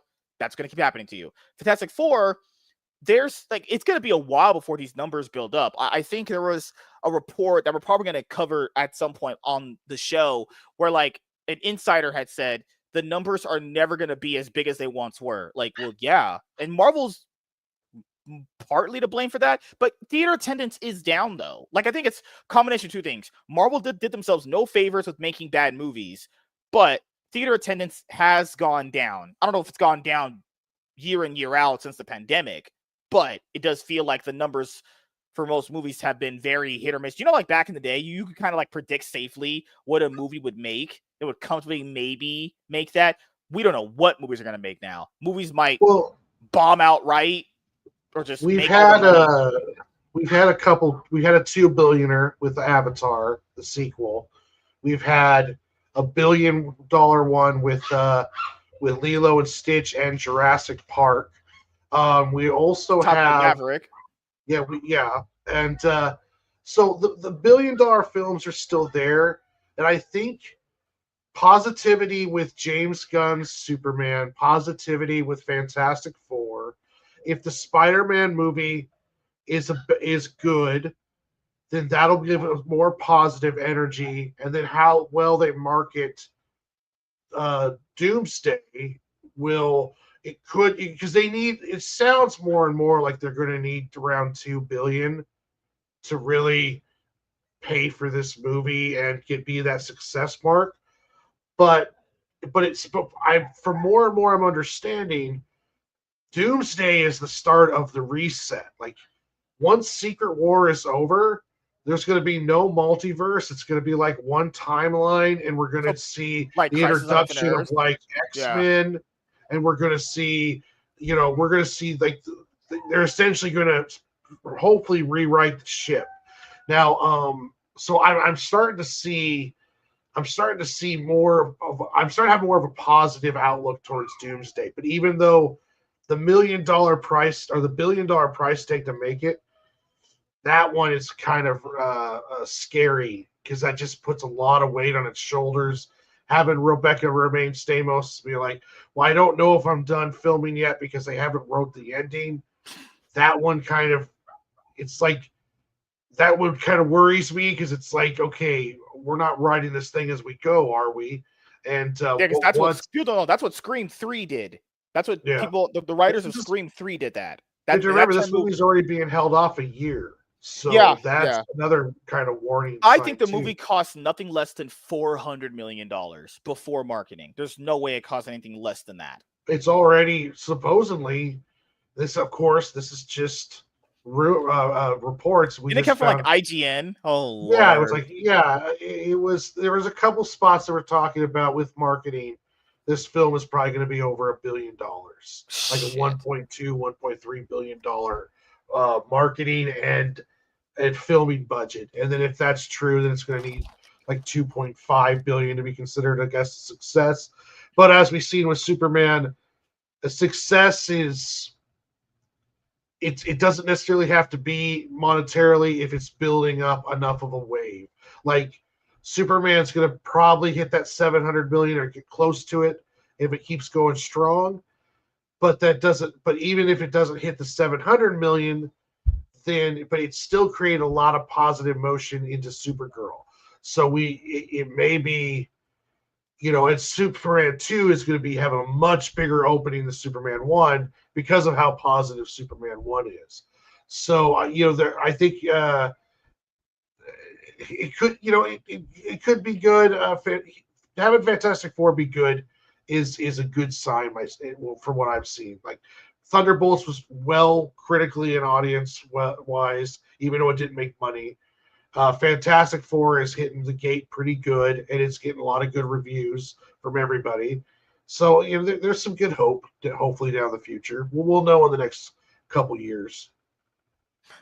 Yeah, I mean, Spider-Man comes out Valentine's Day, I think, next year. That's a interesting spot for a Spider-Man movie. Usually they always come out like around June or July, and that one's being directed by the guy who directed Shang-Chi. What's really crazy is that based off release dates they've announced a long time ago, Kang Dynasty would have came out this year. Oh yeah. Yeah, Kang Dynasty was going to come out this year, and that all got upended. We'll go over all that stuff at some point, but it's crazy to see like the change and how things quickly turned after. I mean, the way that they set up Galactus in Fantastic Four is how a villain needs to be set up. You need to establish a presence that this villain is really powerful and dangerous, not in introducing a motherfucker in Loki season 1. Oh Lord, good Lord, what kind of level of quality of high art was that? There wasn't. Spoiler. People already forgot about the dark, depressing DCU. It's all bright, fun, and pretty. Keep in mind, it always needs to be a balance. Superman has the uplifting, bright tones. A Batman movie needs to have a darker theme to it. Yeah. Wonder Woman should have more of like a barbaric tone to it. Kind of like 300, but not as gory, but have more of that fantasy kind of hilt to it when Green you're Lantern doing. should have like a Top Gun kind of feel to it. It sounds like Green Lantern's almost getting like a true crime kind of feel to it with the series. I'm really interested in watching that because the actors are really, really good in that. So that one I'm looking forward to. I'm also really looking forward to Peacemaker, which is coming up here at the end of the month. Oh, I saw the Peacemaker second finally trailer. I was gonna say I finally saw the trailer for it, and I man, did. I'm Yep. super excited. I think was it like the 8th or something like that? It's coming up right at the beginning of the month. Yeah, we Looks should very good. review those episodes. For viewing. Hell yeah!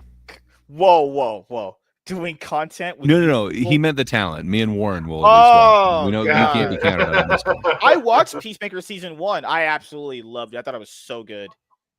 And then damn, I remember I was doing a watch party with a few people when Peacemaker season 1 ended, and one of the guys apparently didn't like the finale that much. He was like, dude, because I said why I liked it, and he was like, dude, well, I don't, because I'm not one of these mindless people that just love everything a company gives me. I'm more analytical. And I was like, okay, bro, like, slow your roll. Little fucking I don't know. It was so it was so cringe. That's why I don't really do that stuff anymore. But I did see the Peacemaker season 2 trailer, and I thought it was good. It was fine. So like I said, this Rick Flag is Rick Flag Senior. He killed Rick Flag Jr. Nice little play there. I like that. That's a nice little twist there. James Gunn did. Well, it's also awesome that most of it is canon, with the exception of the one scene from season 1. But fair enough. That's pretty awesome. They're keeping It's most weird. of it So, all. Wouldn't that make his Suicide Squad movie canon to the DCU then? It's essentially parts that he wants to be canon are canon, and the rest is not. Which we already kind of had, like Waller, like she's still going through this. She's in Creature Commandos. She's supposedly still going to have her own show at some point. So, yeah. But this just kind of cements that almost everything he's done is locked in now. Oh gosh, The Boys is ending very soon. I heard that completely went off the rails after like season 1. I never got into that. Well, kind at least of you show. have a strong opinion about it without watching it. I do. I've watched all of them. In the last season, it went really fucking ham-fisted and one-sided, and it wasn't as good as I think it was season 4. I didn't like it nearly as much as I did seasons 1, 2, and 3. But I am excited for season 5 because it's the finale. Yeah. I mean, like, it definitely skewered one side more, but it's also, VOT is also Disney. They were doing V23 or V whatever the hell that number was. I don't know. They're skewering a whole bunch of the left or the woke as well. So, I don't know. I like it, but yeah, they're definitely leaning to one side in that. But yeah, I'm really looking forward to the conclusion of that.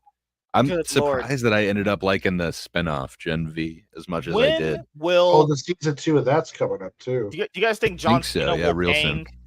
James Gunn's wife? What? Probably not. He Dang seems it. respectable. I need to see Peacemaker and what was the character's name? Amelia? Something like that. Something like that. Hardcore or some bullshit like that. Just oh god. Like I don't know why he wrote that in the show. Why did he write that his wife is gonna get rizzed up by Peacemaker? He is generally there are some things James Gunn does very odd. Don't know why he would ever do that, but it is what Probably it is. because she's an actress and it's good for the story. So, just because he wrote up that she's getting rizzed up and she's following those lines doesn't mean that like she's gonna be falling in love with John Cena. You never know, man. Girls are for the streets these days. It's called acting. It's like they're pretending to do other Good stuff. Lord. Gosh. Hey, there was that one guy that got kicked out of Hollywood and blacklisted because he didn't want to kiss a woman that wasn't his wife. They completely blacklisted him. It was a guy that was in the Arrowverse at some point. I know He shows up in he shows up in a lot of like indie stuff and away from the Hollywood system, but he's been keeping busy. I like that guy. Good Lord. So there is some good stuff coming up, but we know my most highly anticipated movie coming up next year is Supergirl. Oh, I can't wait to do that topic eventually. Oh, God. You guys ready for a Supergirl to be a full fucking whore bag in space? I can't wait. I cannot wait right now. So I for think you're somebody gonna who be doesn't believe in sadly therapy, disappointed. I think you're going to see a lot of trauma, and you're going to see somebody that could really benefit from therapy. Perhaps you will find something in this movie, but I don't think it's going to be what you're looking for. So this lady that's writing Supergirl, her name, oh my goodness. So this is the writer that's going to be writing Supergirl. Anna, whatever, how the fuck you pronounce that shit. Anna something. She is going to be writing Supergirl. She's going to be writing the Teen Titans film, and she's going to be writing the Wonder Woman movie. Seems like a lot, honestly. Right? Taking on 3 different projects. Now, James Gunn has said no script is getting officially approved until they look at it and see if it's worthy enough of getting greenlit, obviously. But we'll see. We'll see. I hope these movies come to fruition. I mean, we know the Wonder Woman movie is getting fast-tracked, so they're probably doing that one next. So who the hell are they going to cast to play Wonder Woman? Probably not going to cast Gal Gadot again. Probably No, won't be they recasted. haven't mentioned who yet, but I guess the script is very close, if not ready. So we might hear something by the end of the year. Well, by the end of the year, we'll know who's playing Wonder Woman, I would imagine. There's some names being floated around, Oh, yeah. but we'll have to see once it gets closer to it. And plus, like, you have to remember, like, if you're like, she might be on the writing team, but there's a lot of other people with their hands on the script too. So, we'll see what turns out. Like, I just read the Supergirl graphic novel that the movie is supposed to be based on, and if they get even close to that, you've got yourself a blockbuster right there. I mean, what she's going through in that comic book and how she's handling it, and then all the wild space stuff. I mean, you're looking at a really, really good film, and the actress that got playing Supergirl is top notch. So they got all the formula there for a blockbuster. We'll have to see if they can pull it off. Right? For sure. The other thing to bring up is, I was watching a video from Thinking Critical, and some of these box office numbers that we're looking at between like Fantastic Four and Superman. Like, do you guys think the numbers are going to hit a direct ceiling for like an average movie? So like the average movie is going to be hitting around maybe $600 million, because even Superman has beginning to hit some stagnant points. Though we might be at a point now in box office numbers where movies are just going to cap out at that, because superhero movies are just not the big craze hottest thing in the zeitgeist that we have to look forward to now. I mean, or lower. I don't know, man. I don't know if there's gonna be a DC and a Marvel kind of big one released every single summer. Maybe it will be, and then maybe that's gonna split it. And then every time that some other contender like a Jurassic Park comes up, maybe it's gonna split it even more. But I don't know, man. It just seems like this was a really packed season, but maybe I'm wrong. Just in the past ones, it kind of seems like you've got movies for like 2 weeks or whatever, where this one, it seemed like every other week is some sort of major release. I think there's a good chance that we're in for a kind of resurgence for movie theaters. I think because they hit the real low during the plague, and that damn near killed them off. And I think we're going to start seeing a resurgence. I think we're going to start seeing a trend of better movies. And I think, we're going to start seeing more high building and possibly better box office numbers every year. I don't know if it'll ever get as good as it was like at its peak, like during like 90s summer blockbuster, early 2000 time period, well, like 80s also, where every summer was just, grand slam after grand slam. But even then, though, there was the stinkers. But yeah, I think we could possibly see a very positive resurgence for movie theaters in the next couple years. I hope so. I Dog. hope comedy's back. A Dogs woman are awesome, taking man. on 3 film projects. What a non-committal horror MSK.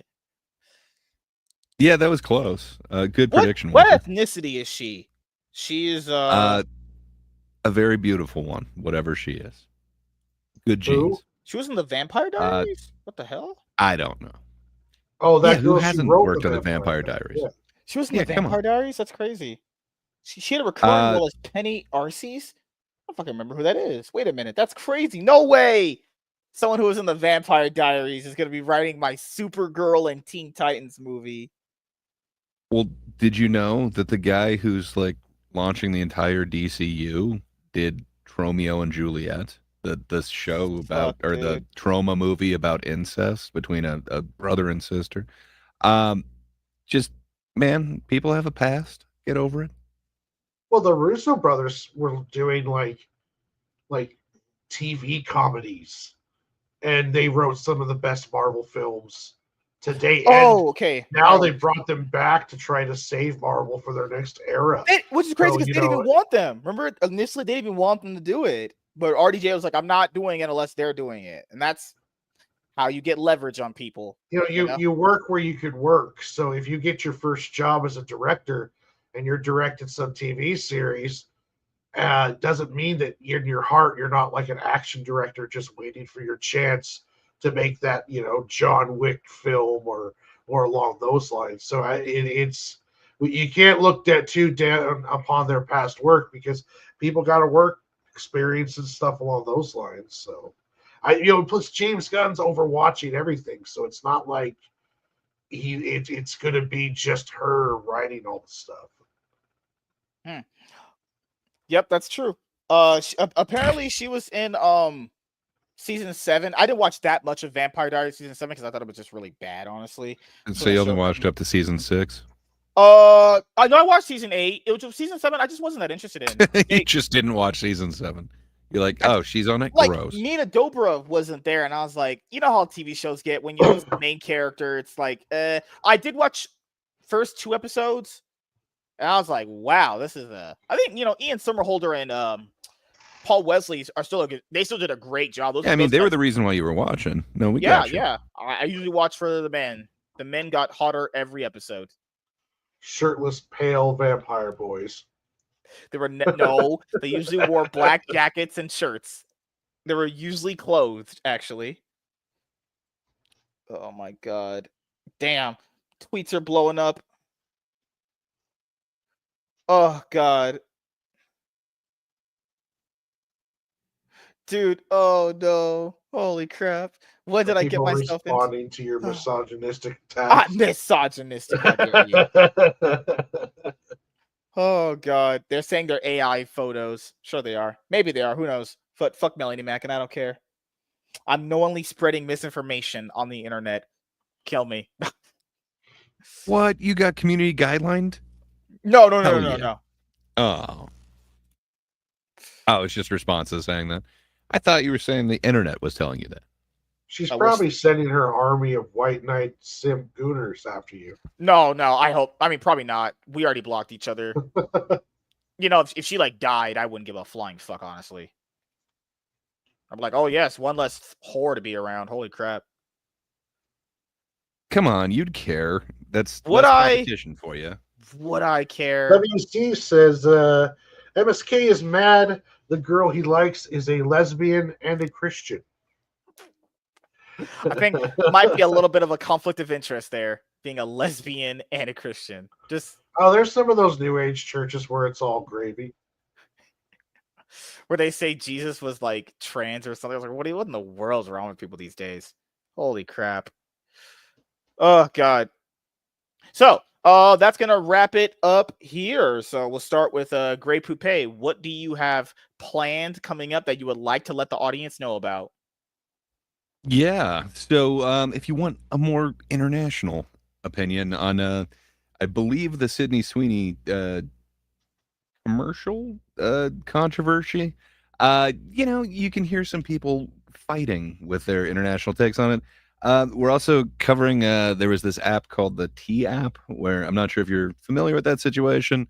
And then I think we're going through a couple other news things over on The Thinkers, over on That Darn Kidda's channel, YouTube at That Darn Kidda. Thursday night for, the international fight about it. We generally don't all agree, but we can usually leave amicably. So, yeah, if you want to come over and either make fun of us or make fun of somebody whose opinion you don't like, or just hear the international thing, come over and do that. But that's all I got going on immediately. What about you, Warren? What you got going on? When's your next draw stream, sir?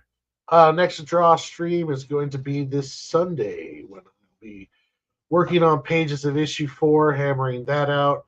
I've been getting the scripts ready and the character designs and stuff like that for my next project after this one. So everything's just been moving ahead on that. So I'll be with MSK here on Friday. And then on Sunday, I'll be on my YouTube channel doing my draw stream at 8 o'clock or 8:30 West Coast time. Yep. Can't wait to have That Darn Kidith on for a show. Have her on as a guest. I got to work my magic on her. She's a hard kitty to nail down.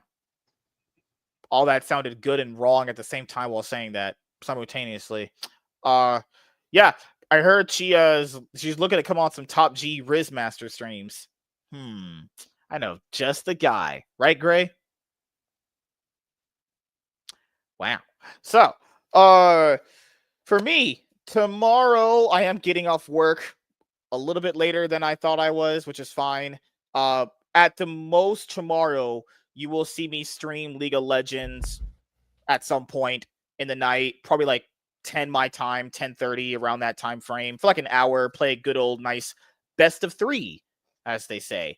Friday, I have the show with me and Lunchbox Warren. Saturday, I have the show with me and Laps Comic Fan. Now, usually our show is like on Tuesdays around 4:30 p.m. PST. What I'm thinking about is actually moving that show to Saturday, because if he's very busy like on Tuesdays now because of work, I think it's a lot more easier to do the show on Saturday when it's his day off. So I'll probably just talk to him about that and be like, hey, do you just want to do the show on Saturday on your day off when it's just easier for you to do? So we should also have another episode of the Cloud9 podcast Sunday if I'm feeling it. If not, then I'll just come home and just watch League and then stream League. I think that's what I'm doing. Let me just check my schedule.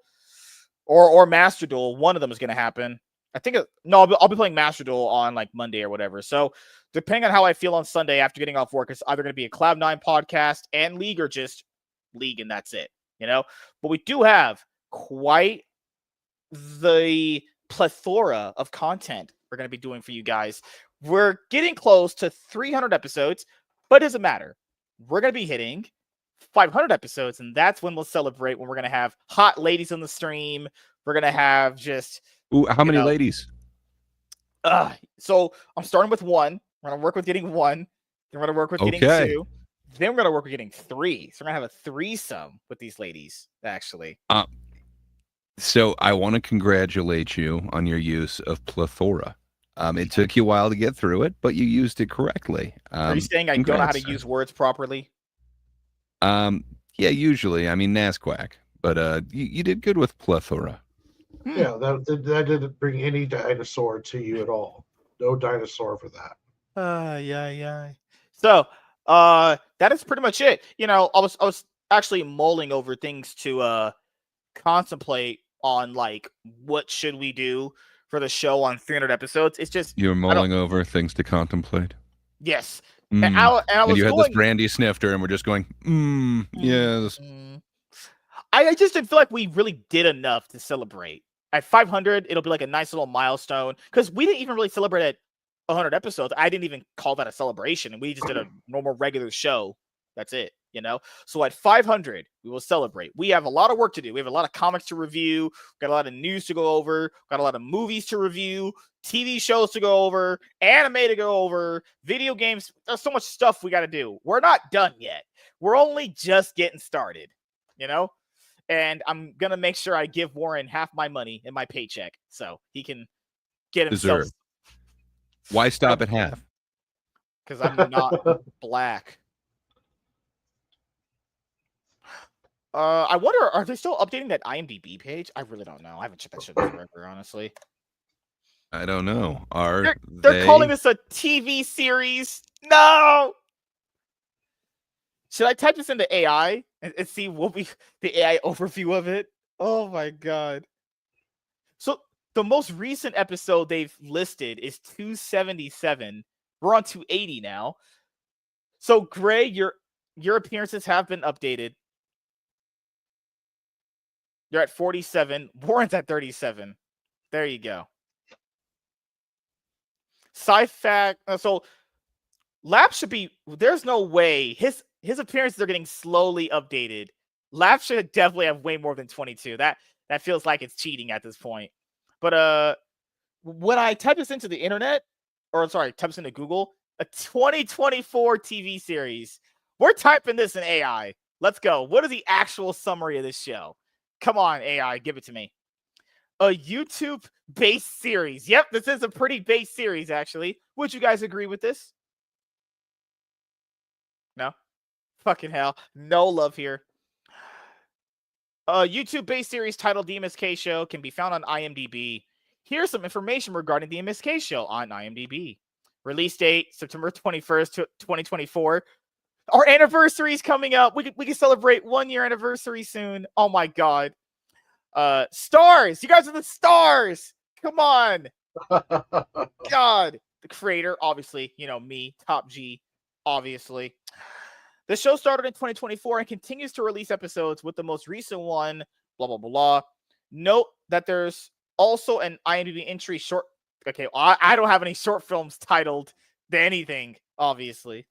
So let's do it without IMDb. Let's do this. What does the general AI overview say of me?